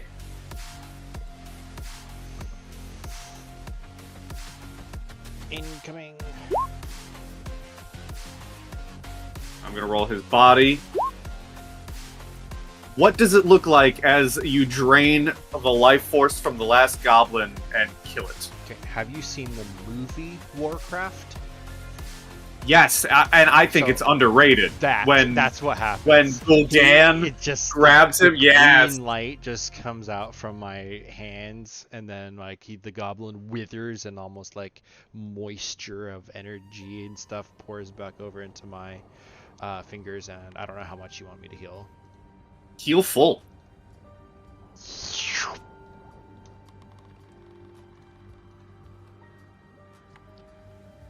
And the creatures, goblins and orcs alike, both fall dead.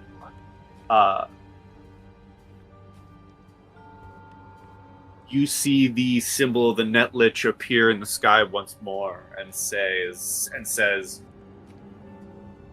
"Good job! But don't get too cocky. I'm still waiting for you in my lair, after all." And then the face disappears.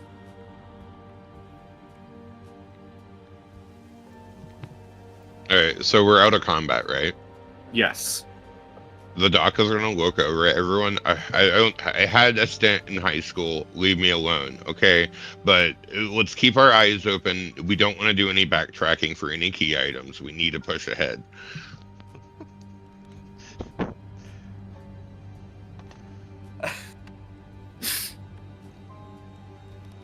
I don't understand what is going on. I should be losing control. Are you okay, Edward? But my mind is still my own. I think we're in a video game. So this isn't real? Wait, we were in a dream before. Have you ever seen me cast explosion? Okay, that's rhetorical. I take that back. Morthos, I think, I can't recall in previous games, but the relationship between the Doc and Morthos has always been really good. Morthos, this is probably the first time you're watching the Doc nerd out on something that isn't, the mutilation of corpses, and it might be a bit jarring. It is, just a little bit. Morthos is no longer, and I'm sorry for saying this, the biggest nerd in the room.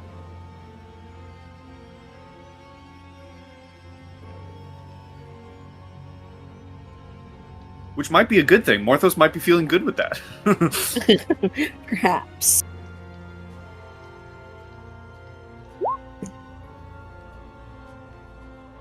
What would you all like to do?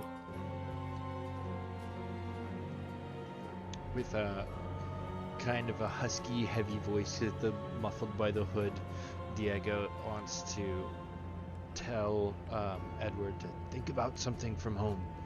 Think about holding something from your office, your bedroom, your rifle, something that means something to you. Close your eyes and imagine it. Imagine it in your hands. The doc would like to loot bodies. Roll me investigation. He starts instead as they pull for the first time. Like- He kind of Like, literally, the moment that people start talking and aren't looting bodies, he just sighs, rolls his eyes, and starts kicking over corpses and looking through pouches. Go This on. is the then. Where- first time you start mentioning that, he pulled the bow and arrow from his back. And- he realized that he's armed with something more than his claws. As you pull the bow and arrow, as you pull this heavy bow from your back, that feeling of something from home hits you, because whatever markings or special engravings you have on your rifle are on the bow.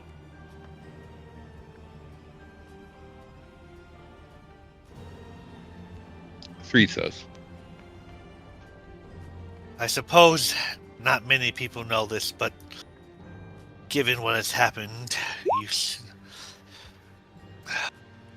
I am infected.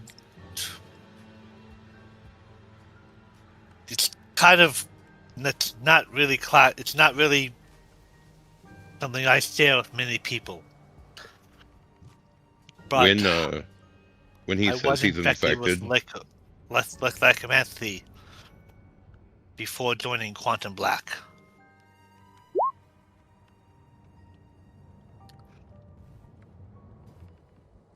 But I've never changed.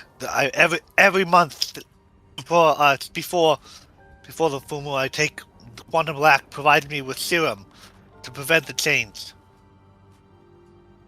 I've never actually changed under the full moon. I don't think you have changed yet. This is just a dream, right? Or is this a game?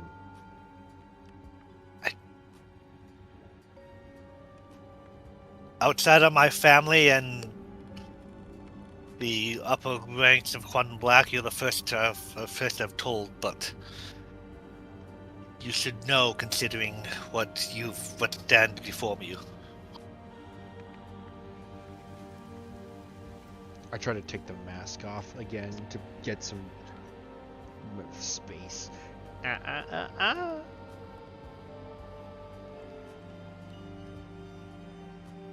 Yep. And Doc, as they're all talking, you loot the bodies. You find 3 gold pieces and a note. also, while like hearing like the conversation that's going on in the background, he like essentially laughs under his breath at some point. It's like, I don't even know how we keep anything a secret around here. What does the note say? The note reads, very simple.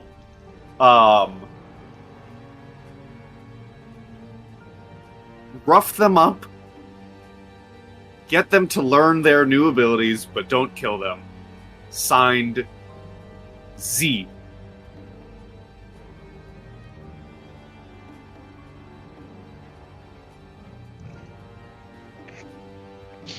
Oh man, it, Sorry. the Doc laughs, throws the paper up into the air, and then like casts explosion at it. So as you all are talking, just a boom goes off in the air. And he's well, he's not being completely quiet about it. He's mostly talking to Diego about that. Not really yelling at the whole group.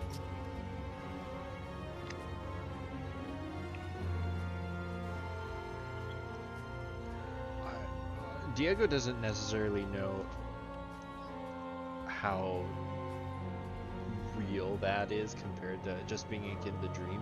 So I don't think he's really processed that you just told him you're a werewolf or infected with lycanthropy. I think that will settle in a little bit more once he's not in this dream world. Now there's a rogue. Like, he feels like someone's suffocating him this whole time with this mask and he's stuck with it.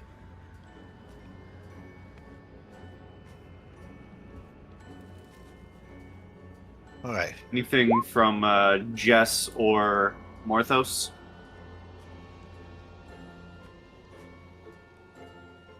Back, you're muted.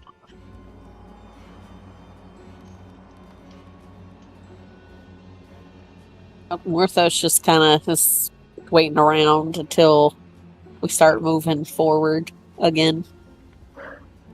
Yeah, I was over by the bushes, and then everything died, and I would look around and see Diego and Edward just chatting. So I'm wondering what's going on, and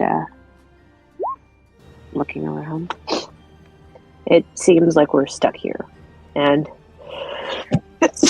for all I know, it's a video game within a dream. So There is you do see beyond. There is a path forward that you can continue. He said, "Find him in his lair. We end this. We hunt." Doc walks over to the end of the map, and then like the whole like 1 out of 4 players is waiting for you at the entrance. I'm giving you another style point.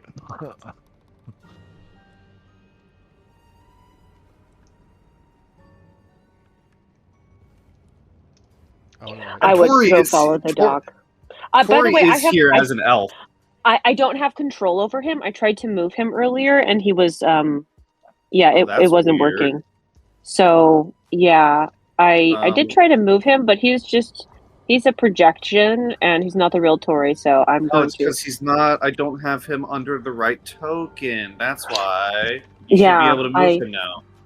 I didn't want to interrupt. It was not urgent. He's fine. I think you should be able to move him now. He's not the real Tori, so it's okay. That's because Let me he's see. Tori the elf. Oh yeah, that's true. And look, if you zoom in, I gave him little elf ears. I did see that.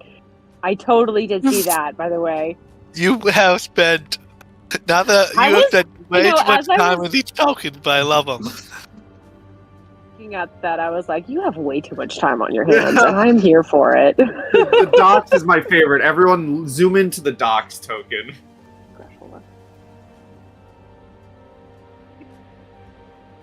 Oh. Yeah. I replaced his syringe with a staff. And my mask Alright. with a hat. Yeah. Very cleverly done. Thank you, kind sir. Well, that's a nice Doc hat. leads the party into the next map as the background behind you fades away into nothingness. You find yourself in Loading, a loading, loading screen loading. in this dark lit area with blue glowing glyphs and an altar with a glowing chalice in the center.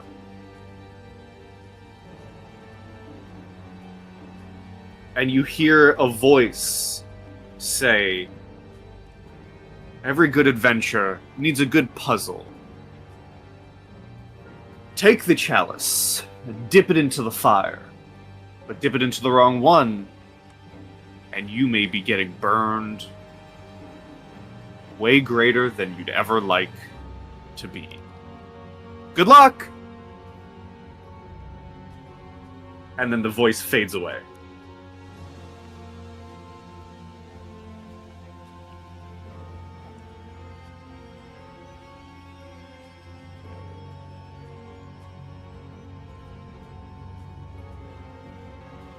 What would you like to do?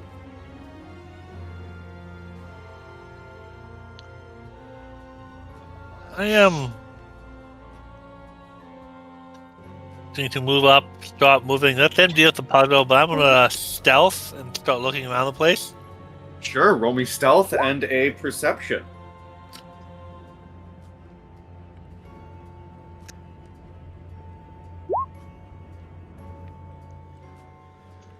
You don't see anything outwardly dangerous, although each of these blue flames are roaring brighter than a regular flame would be. And This one? because it's Or, all of them, or and it's very funny that I chose this map Oh, I hit the wrong button. because for some of you, when you once entered a pyramid and fought an old Aztec god. These markings aren't too far off from that.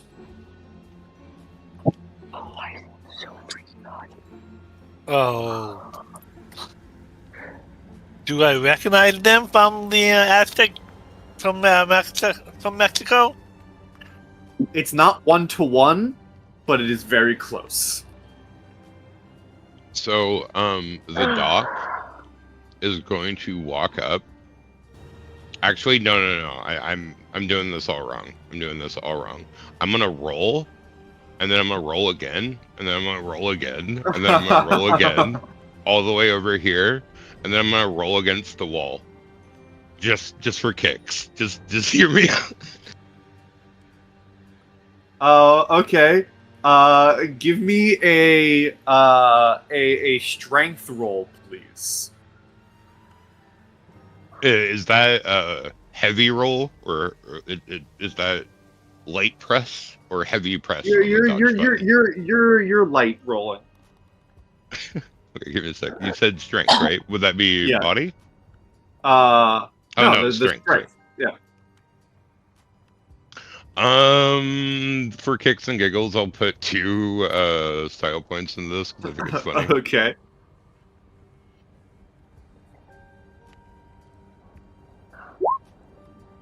Three. 3. You roll into the wall and bounce off of it backwards.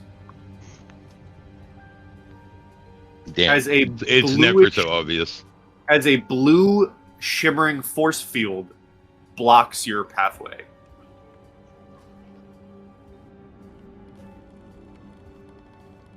One of those moments where you feel like you're right and you're wrong at the same time. Mhm. Okay.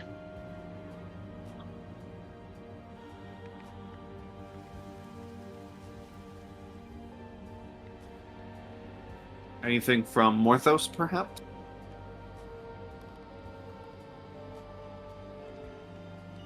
I just want to. I guess could I do like a perception check, just see if there's anything.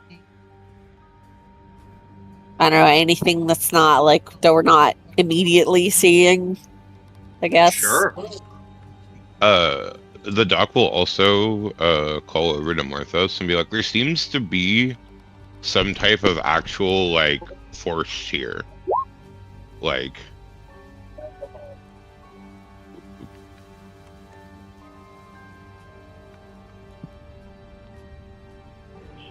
Morthos.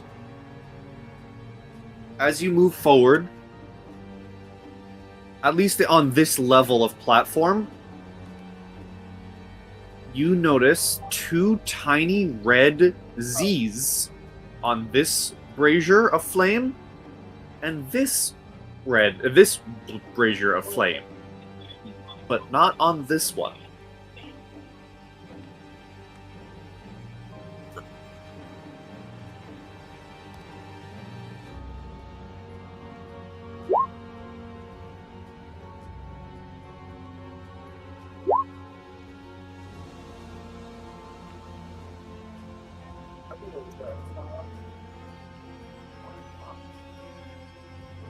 The game that or information dream, what you will. whatever this is drawing on memories from Mexico.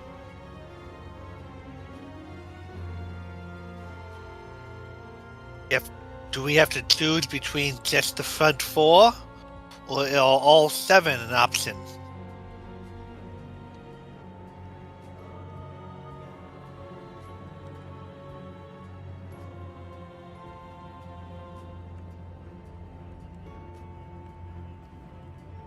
Bond.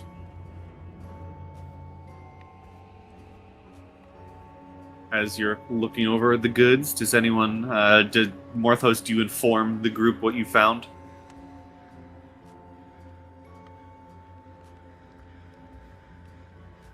Yeah, I would tell them. So no, you all what have the exactly? information.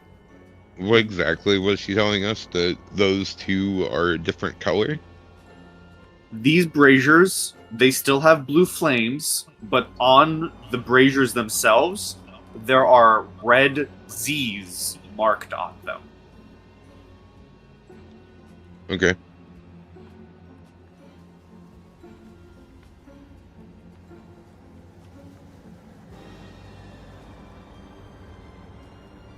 So what would you like to do? Can I sniff the cup? Can you sniff the cup? Yeah. Sure. It smells like Give me- dream cup. Give me a survival.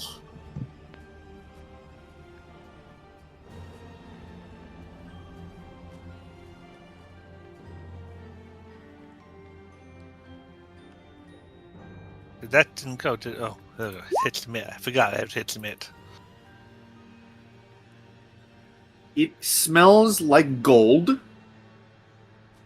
You know, the metallic smell of gold. It doesn't smell of anything else. There's nothing inside the cup.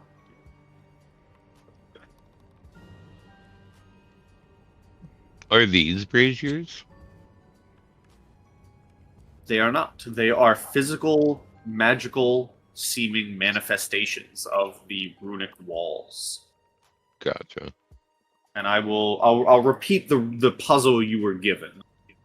Dip the chalice into the braziers, dip it into the wrong ones, and you'll be burned worse than you'll ever like to be. These ones on the bottom are the ones that have the Z's on them. Yep, the ones I painted a Z on are the ones with the Z's. Can I use telekinesis to move the chalice over to the one that's here? Sure. Wait, have we looked at the ones up here first? Do these have any? Are these marked? Morthos is still down there. Give me an investigation, Edward.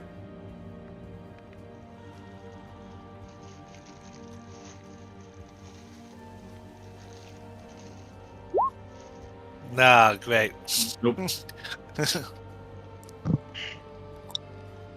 You're looking around, but you can't seem to see anything. Someone else can try.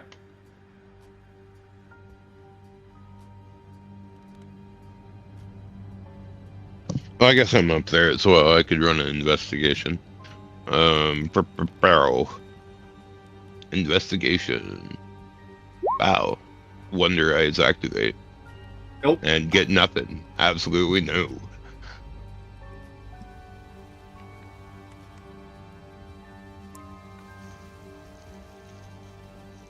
Jess is gonna go investigate. Up top? Sure. Who is this little skeletal servant? Goodbye.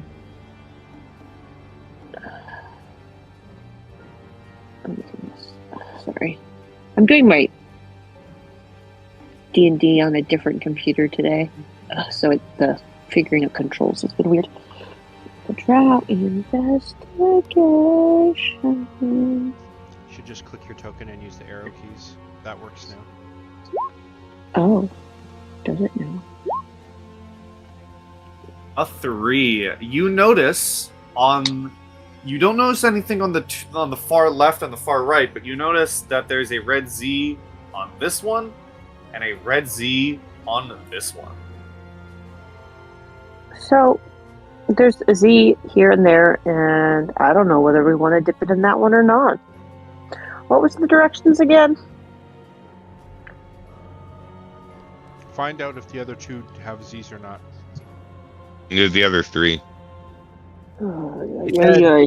Because there's the one down here and then Why the don't two you up here, do too. it? Fucking son of a bitch.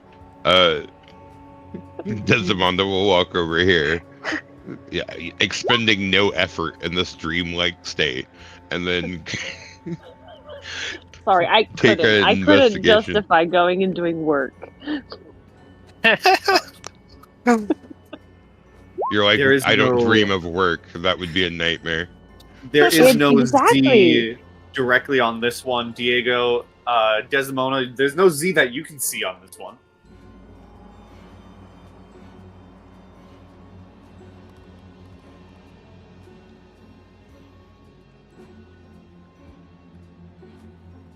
So, everything that's been marked has a Z. Every puzzle has its clue. I just don't understand. Don't know what they are. So Diego doesn't see one down here? Nope. Okay.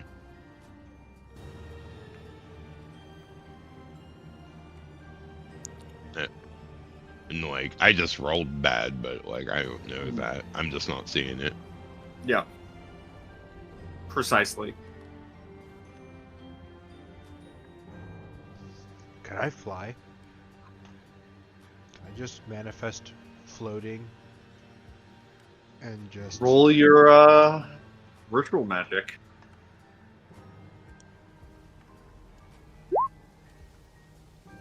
Yeah, you can manifest wings or however you would like. just yeah, maybe wings actually. That's cool. Like spectral, probably eagle wings, like feathered wings. But then I would like to glide up to this one. Okay. Can I investigate this one? Yeah.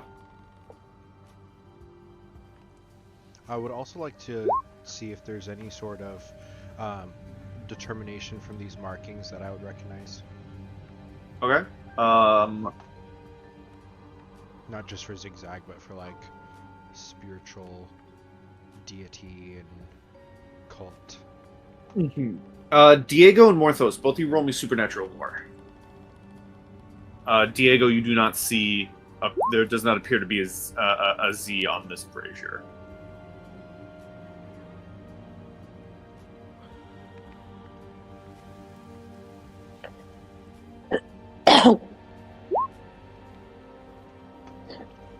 So, Diego, your supernatural lore, as you look at the markings on the wall, they seem to be ancient of some kind. They're definitely, Aztec, Mayan, what have you. Whether that plays a part or not, you're not sure. You also do not see a Z here. Morthos, as you're watching everyone going around, investigating everything, wondering what this puzzle is, you begin to see, like, the ley lines of magic between these braziers. And between the top left, the top right, the bottom left, and the bottom right, all the lines are connected in a Z.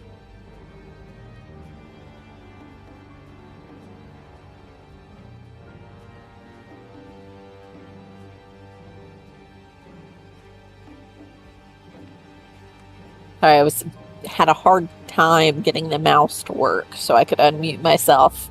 That me, the person, squinted and sighed at that because we really should have saw that.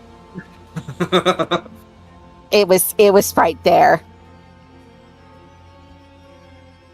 The Iron Bloke, the bloke that didn't come with us. His name started with a Z, but he was still in the dream.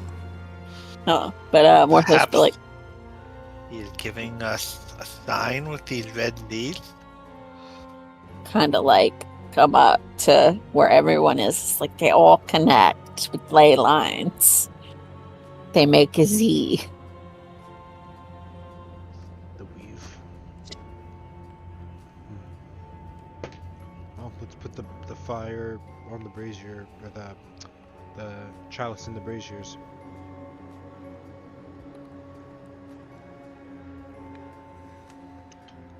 I'd still like to just use the force.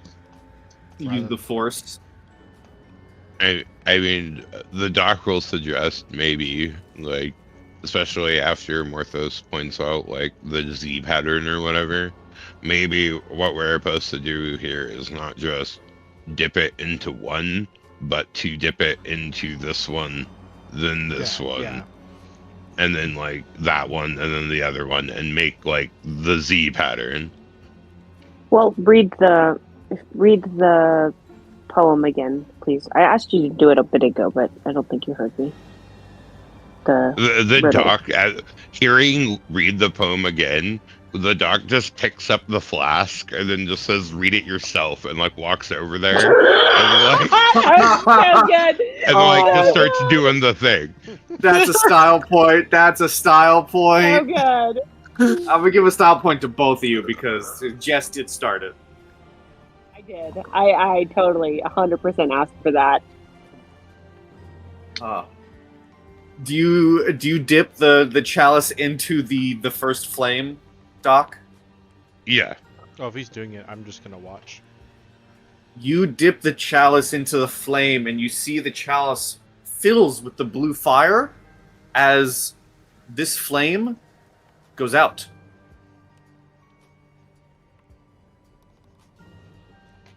All right. Yeah. Then he would like immediately go to the next one and then like, continue the thing.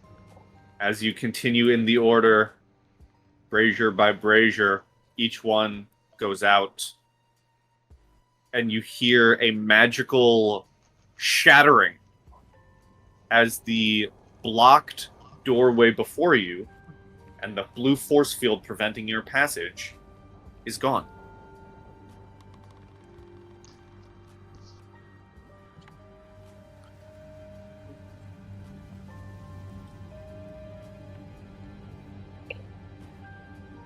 Sweet, door puzzle. Ain't nobody got time for that. Let's go. As he starts heading towards that direction. Good job. You really know your onions on this sort of stuff.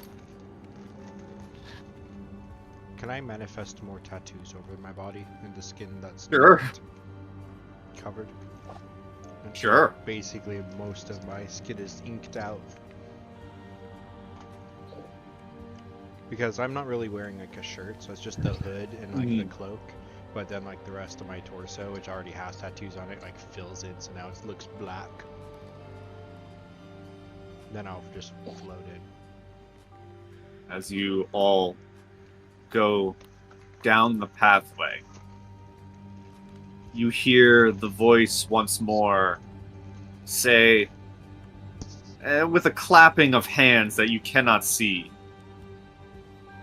"Congratulations! You've solved my puzzle.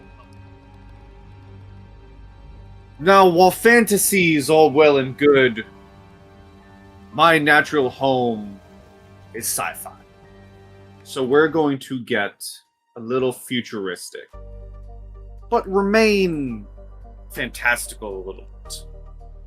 Welcome to my lair."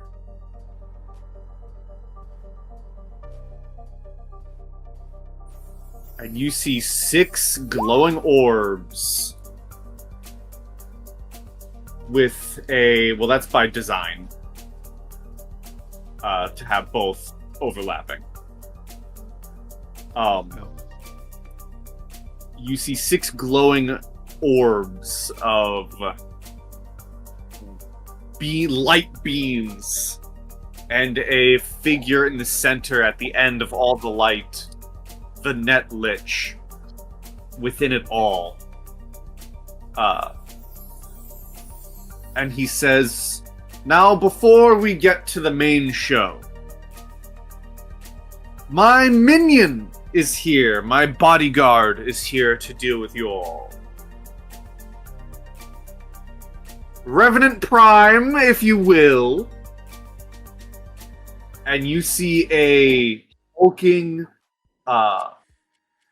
robot made of flesh and metal, a jagged arm spike, and an arm cannon waltz up as Revenant Prime makes his stand. You know what? I'll increase his size. He's a big boy.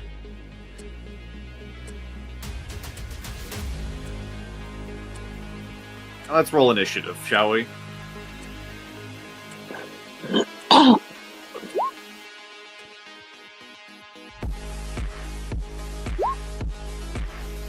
we still in the fantasy version? You're still your fantasy selves, but you're in this sci-fi like ship-like region. Do I still get Tori? You still get Tori. Did he not copy over? I don't see him. Here is Tori. Sorry, I think I did my thing twice. All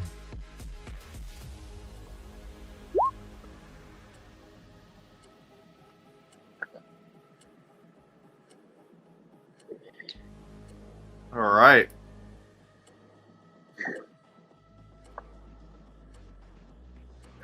Edward, you are first.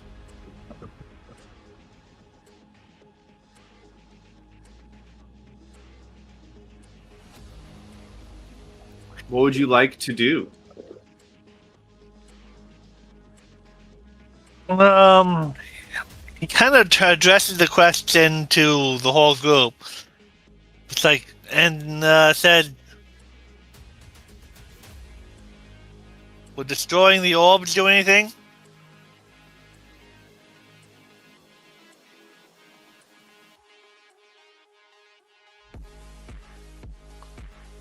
And he'll wait to see if they say anything, but until he gets response from magic users, he will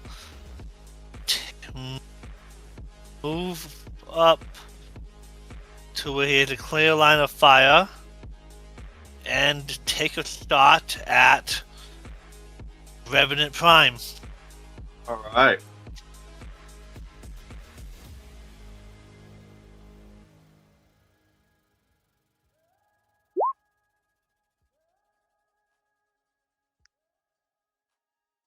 Right. Let me open his sheet here.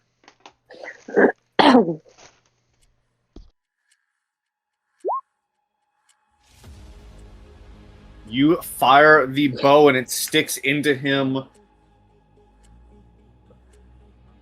for a good chunk of damage.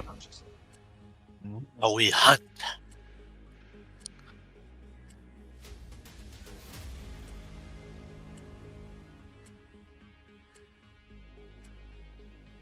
Alrighty.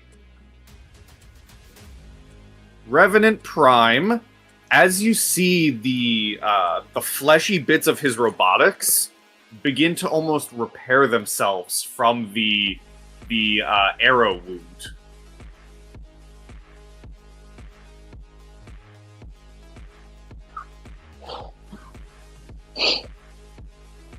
And he is going to approach. Right here, right at the foot of the stairs. And he is going to bring his massive arm spike and try and stab down into Edward. Defense.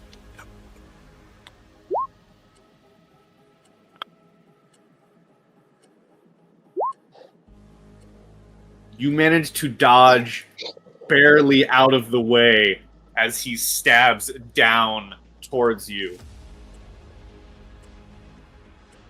Morthos.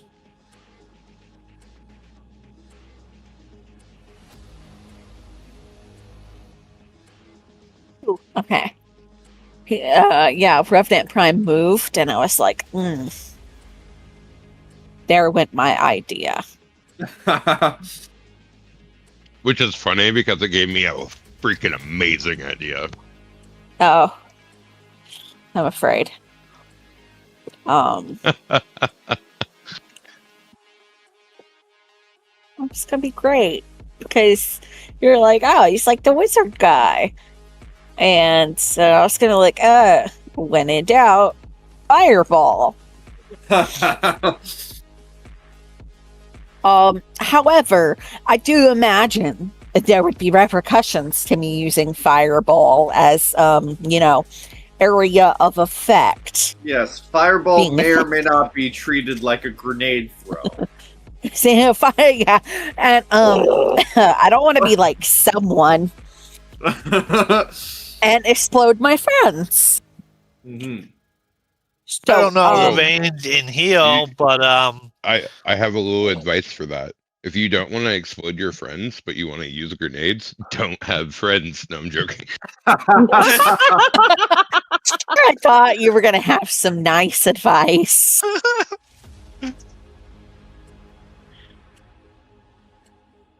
Uh,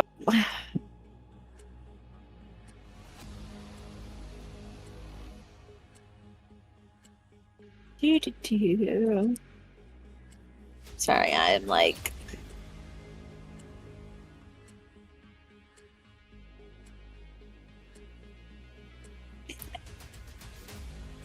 A lot of options. Quite Yeah, literally. I got distracted because I was scrolling through spells and I just see Jim's magic missile and I'm like, who the hell is Jim? I don't know, but he makes a damn good magic missile. Apparently.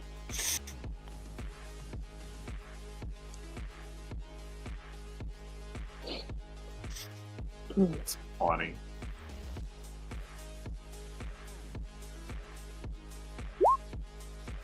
Can I cast sleep on it? Oh man, why do I Oh. imagine Jim's magic missile is like the Slim Jim of magic missiles? It can go it has the hole can pass through like 2 inches of like. Anyways, never mind. Yeah, if you want to cast sleep on it, I'll have it be your ritual magic versus his willpower. Okay.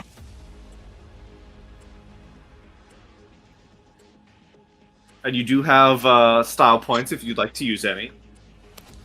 Yeah, I think I'm gonna put 2 into it. All right. Just because, gotta use it or lose it. So, Mm-hmm.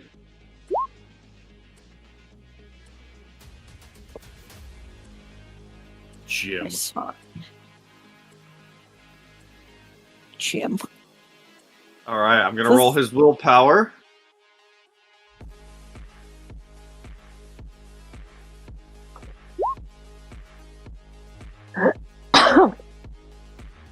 I'm gonna say this is the start. You do see the mechanics begin to slow down. He's not fully asleep, but if you keep it up, you will be able to eventually shut him down.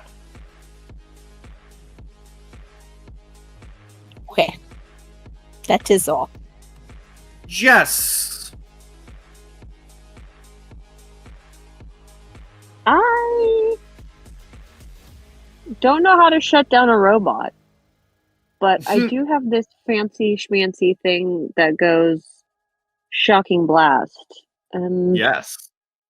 I might just try to do that. Can I do that from this distance? You know what? Distance is a thing in this game, so yes, I can.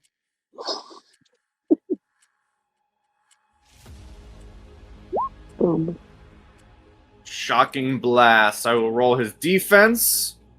It got back to him, so he doesn't have negatives. That's a 6. Eek. The blast zaps him, but he does not appear to be affected by it. Oh well, Tori's gonna shoot him with a crossbow.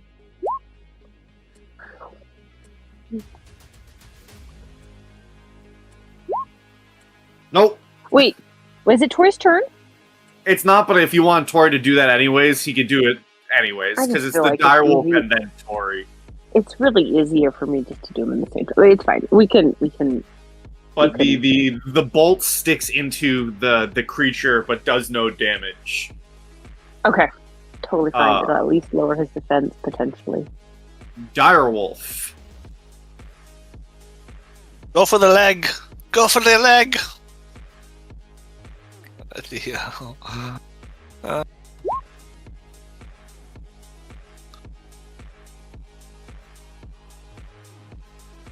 Sixth attack on the leg bone. 6 attack on the leg bone. He now defense decreases by 2 every time, so he's at a -4, right? Adrian. Sorry, what was that? He took 1 attack, and then he got attacked again, and then he got attacked a 3rd time, so he's at a -4 for his defense, right? Yeah. Okay. 2 damage. Skeletal Servant number 1. Which one's that? Okay. So Skeletal Servant number 1 is going to step up and is going to go in for a sword slash.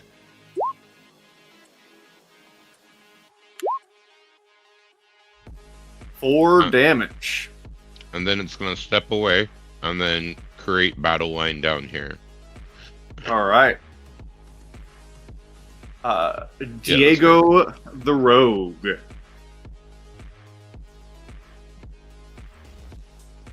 So, do I have to be a rogue, or can I still use magic? You can still use magic, but you are a rogue. Okay, I want to Mace Windu versus General Grievous and crush your lung of the Revenant Prime. Ooh. Ritual magic versus body, I think it would have to be. Okay. And this will be attack, so I will give him negatives on this. He's at a -8 now. So 3 points of crushing damage That might as you came in clutch. crush bits of his chassis. Any movement? I'm gonna do this. All right. Skeletal Servant number 2. Skeletal Servant number 2 is going to take 2 steps forward and go in for a sword attack. He's now at a -10. Yep. 9. That's perfect. I am 100% glad to hear that he's at a -10.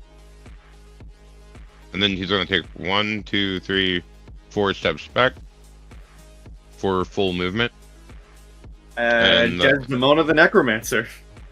So I'm gonna use 2 of my 4 movement to step up to it, and then I'm gonna use the last 2 of my movement to jump as high as I can, as hard as I can, while I cast Explosion at my feet. Okay. I'm going to attempt a rocket jump. Okay.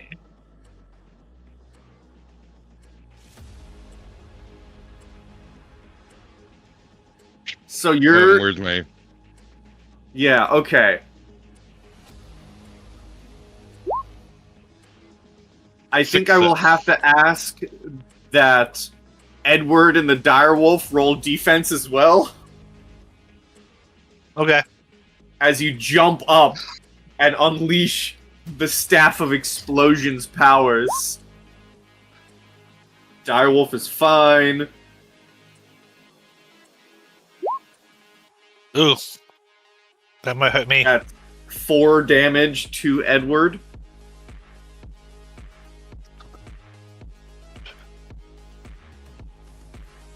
Oh. That definitely And that is everything against Revenant Prime, who's now a charred husk in the sci-fi-like ground you're all standing on. And as you get to the other side, I know I canceled initiative, but as you get to the other side, the Net Lich shouts out, "No! No, he was supposed to last longer! Not a step closer, any of you! Minions, get in here!" And you see undead begin to summon all across as a few things happen. The map begins to change and shift, splitting the rest of the party off from Desdemona. as these massive light walls appear. And I'm gonna get the turn order again because a bunch of his own skeletal servants begin to enter the fray. We re-roll or we keep our own? Oh, Reroll. You did clear it. Okay.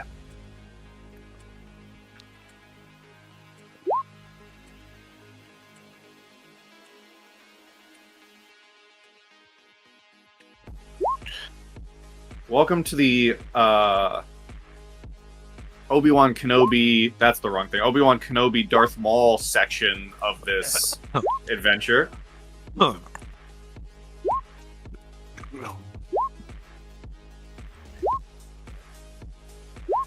I'm gonna mark the good guy skeletal servants with a green dot so we know which one is which.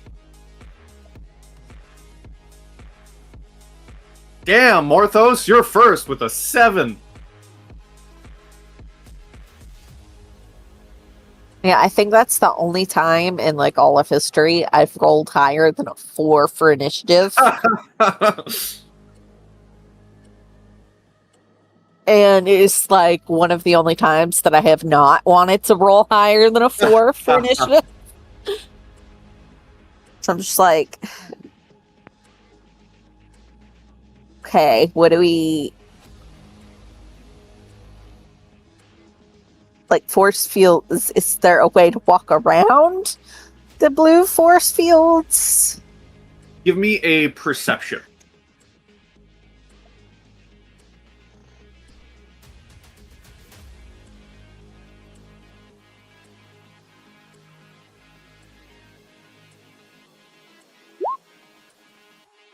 There does not appear to be a way around the force fields, but you do notice that the glowing blue orbs do seem to have power going to the force fields. Also, like these things? The giant orbs. Oh, okay, I'm too zoomed in.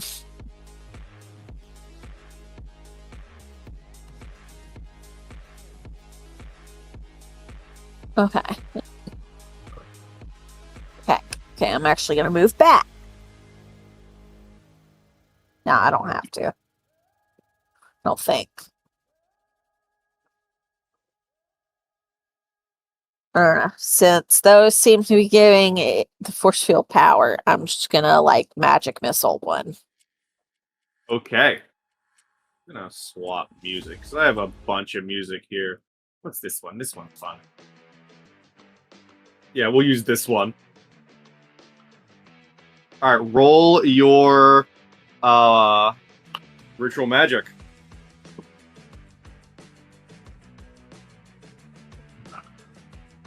No, this fits. This is more end of game. We'll save that. But that's there. 6. You blast the you blast the orb with your magic missiles. And it does it shatters as the force field begins to shimmer a little bit and it begins losing a little bit of its power. You also hear the net lich cry out in pain.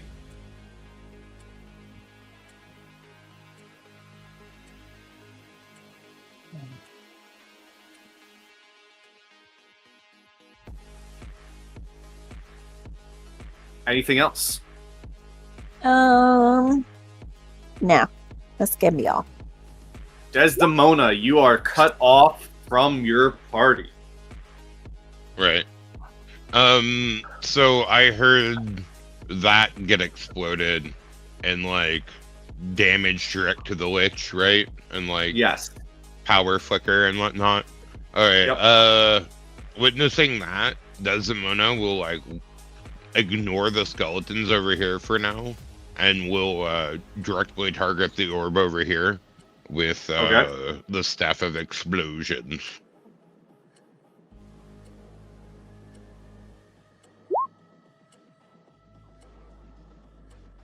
That summons us. Shatters, and the force field in front of you begins to falter a little bit as another scream of pain rings out from the net lich.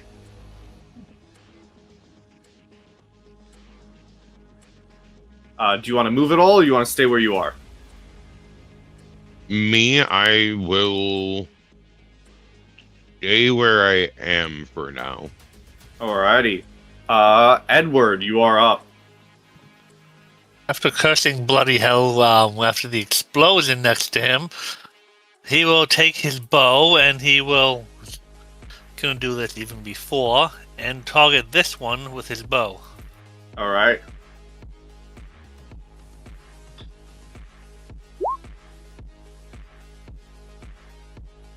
This one shatters. And let me see if I can't. I'm gonna have to cycle through them all real quick. Boop, boop, boop. There we go. The force field in front of you all drops, and another shout of pain.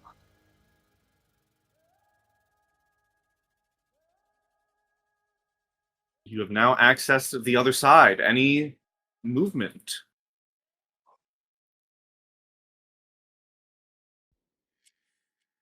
Or would you like to stay where you are?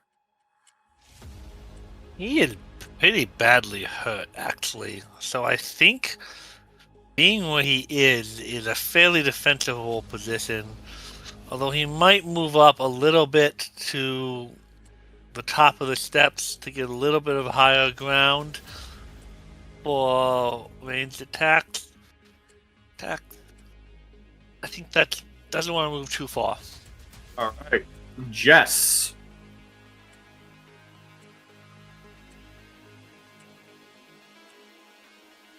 I am now no longer muted. Jess Indeed. is realizing that he seems to have a pretty strong defense whenever it's her turn. She's going to get a little closer, and I'm going to try to do the electric zap thingy just for kicks and giggles. It seems interesting. And if I do a shocking blast, I don't have to hold up the crossbow. The crossbow is heavy. What are you zapping? Do this. Hold on. Wait, didn't he just die? Wait, he did. Yeah, he did just the big die. guy Oh. died. I don't know. I just wanted to zap the wall for kicks and giggles. What the heck is You can this? zap one of the skeletons. Enemy Yeah, let's do a skeleton. zap. Yeah, zap a skeleton.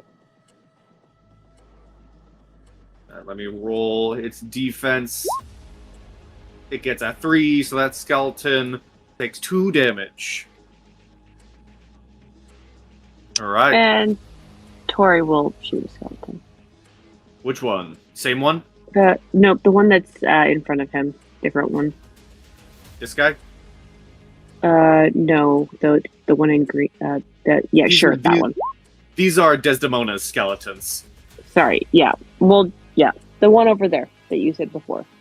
All right. That one. So that's a fresh one. It misses. The bolt goes right through its skeleton, right through the rib cage. That happens sometimes. Any movement? Or are you good? Nah. I think I'm good. All right. Good guy, skeleton servant. Good guy. Which one? Okay. I believe this guy. Okay, so he has 6 movement. So 1, 2, 3, and then we'll go for a melee. Wait, where did my sword go? There it is. Okay, so we'll go for a sword attack. 4. He has a -2. 2. So 2 damage. He's still hanging on.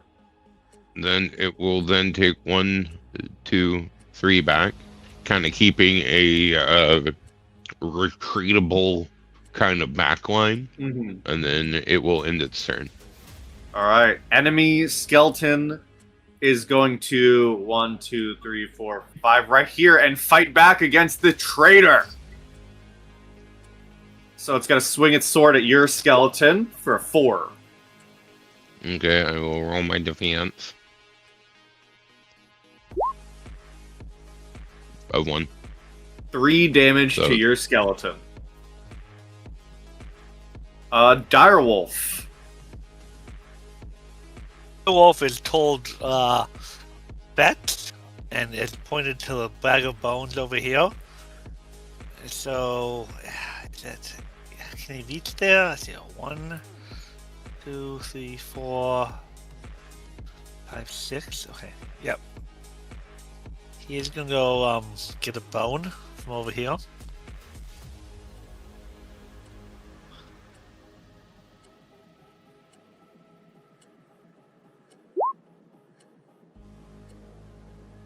Let me roll my defense. That is a 2.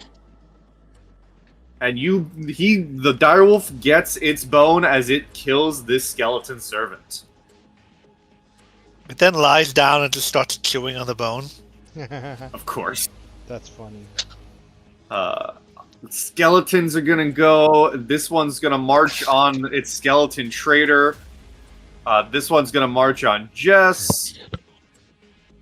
And this one up here, let me look at its move, is going to march on Desdemona. So the first attack against your second skeleton, Desdemona, is going to be a 2.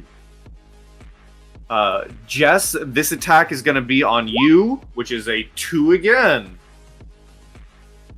I'm sure you can defend that.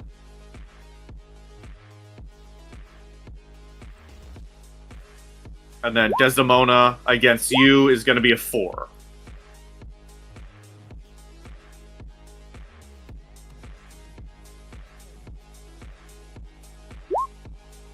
You take 1 point of damage.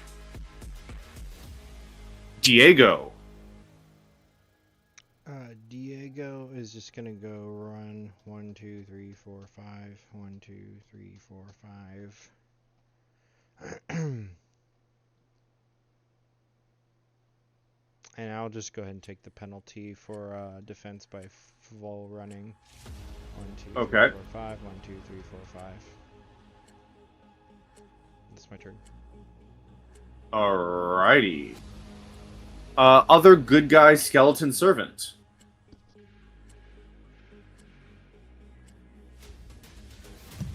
We'll attack this one here. This one. Okay. Ba-ba.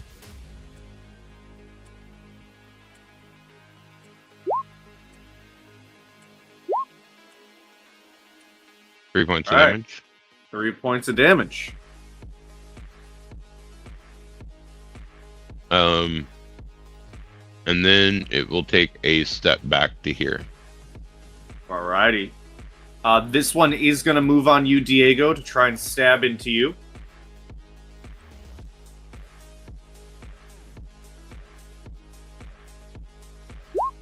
For 2.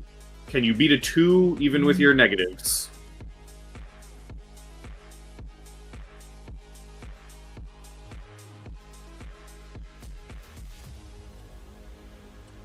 Who's that against me? Yes. Okay. So this will be my not is it passive? Yeah, passive defense. So 2.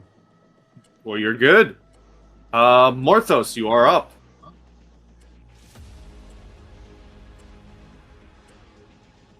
All right. I'm going to remove.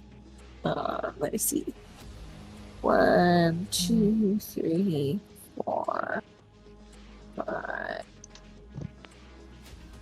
6.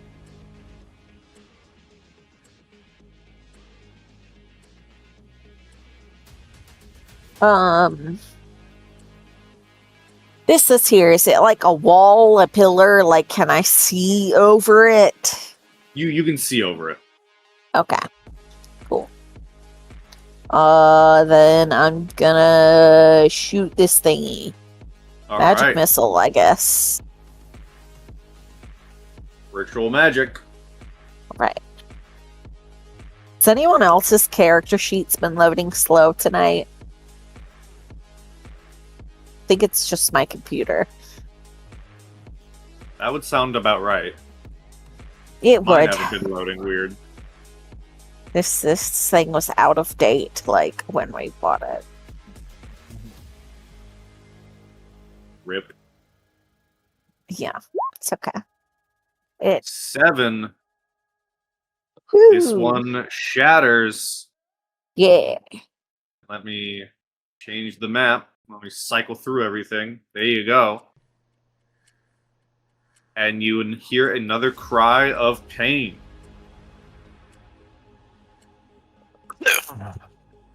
Desdemona. The pathway has been opened before you. Excellent.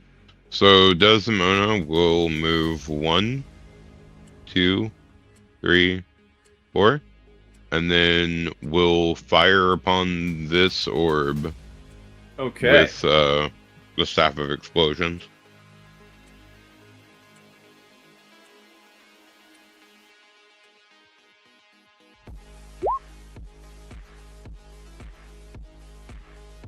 Crack, crack, kaboom. There's one left. As we get to Edward. Edward would say, in any video game boss fight, you always blow up the glowy things. He raises his bow and shoots at the last orb.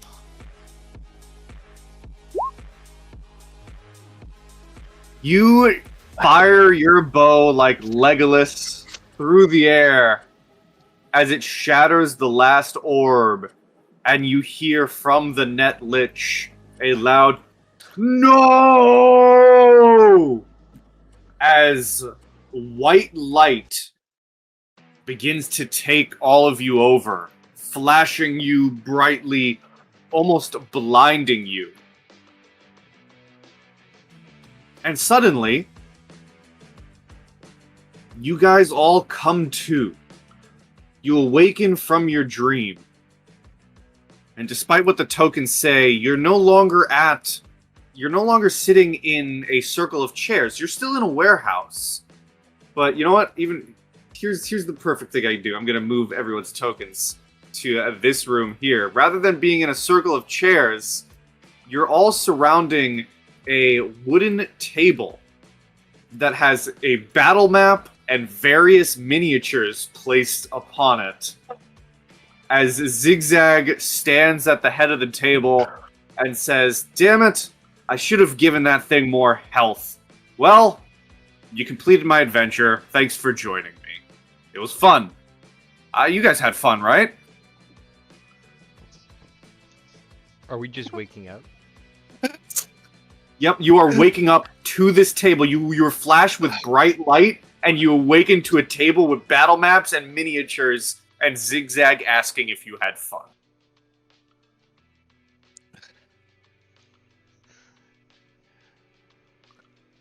I think in character versus out of character it would be very different. For in character, Diego probably stands up and yanks the Velcro strap off of his arm and points his finger at you and says, "We are never doing this again."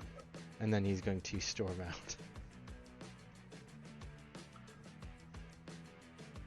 Now, clearly someone wanted to be the main character. What about the rest That of was you? the bloody Wonka kipper I've ever had. But the look on your face says you had fun. Well, The doc is actively kind of actually blushing right now, realizing that like you just used like top secret fucking like technology to host a D&D game without telling anyone. And he's just like had a blast, but he can't admit that. Like You look to Morthos. Jess, thoughts? Do I need to change anything? How are we feeling? Like, that was a huge waste of time. Did you at least bring, like, good food or something? Come on, who do you think I am? There's pizza in the break room.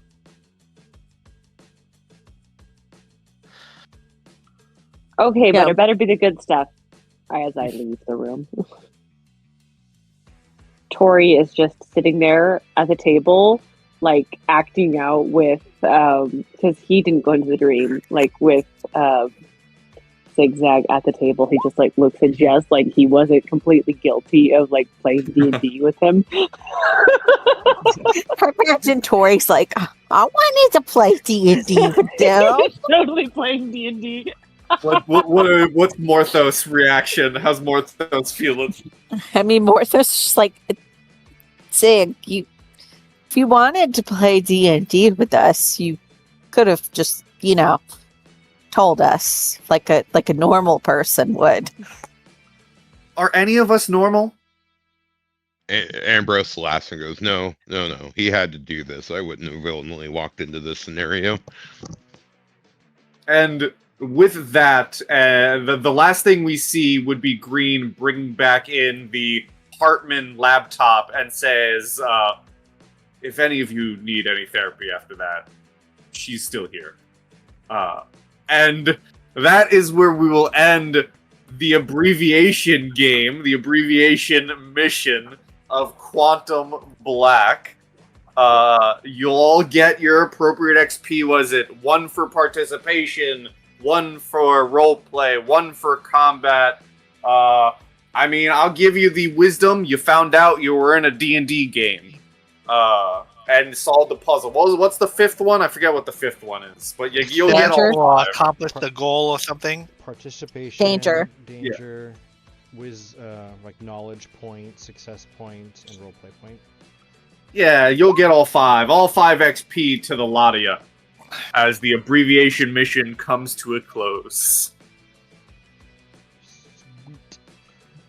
Edward, I guess, had fun, but he's also in a weird sense not sure about actually transforming into actually being the werewolf body. It kind of left him. He also completely just gave away the fact that he is like has that contamination. Yeah. So there is also that fact. Yeah, that's the thing he didn't like, so much. He kind of had fun, but he looked like what is going on? Like this. He kind of had been keeping his affliction a secret, and it kind of exposed that. That's what he didn't like with the situation. Are we still in recording?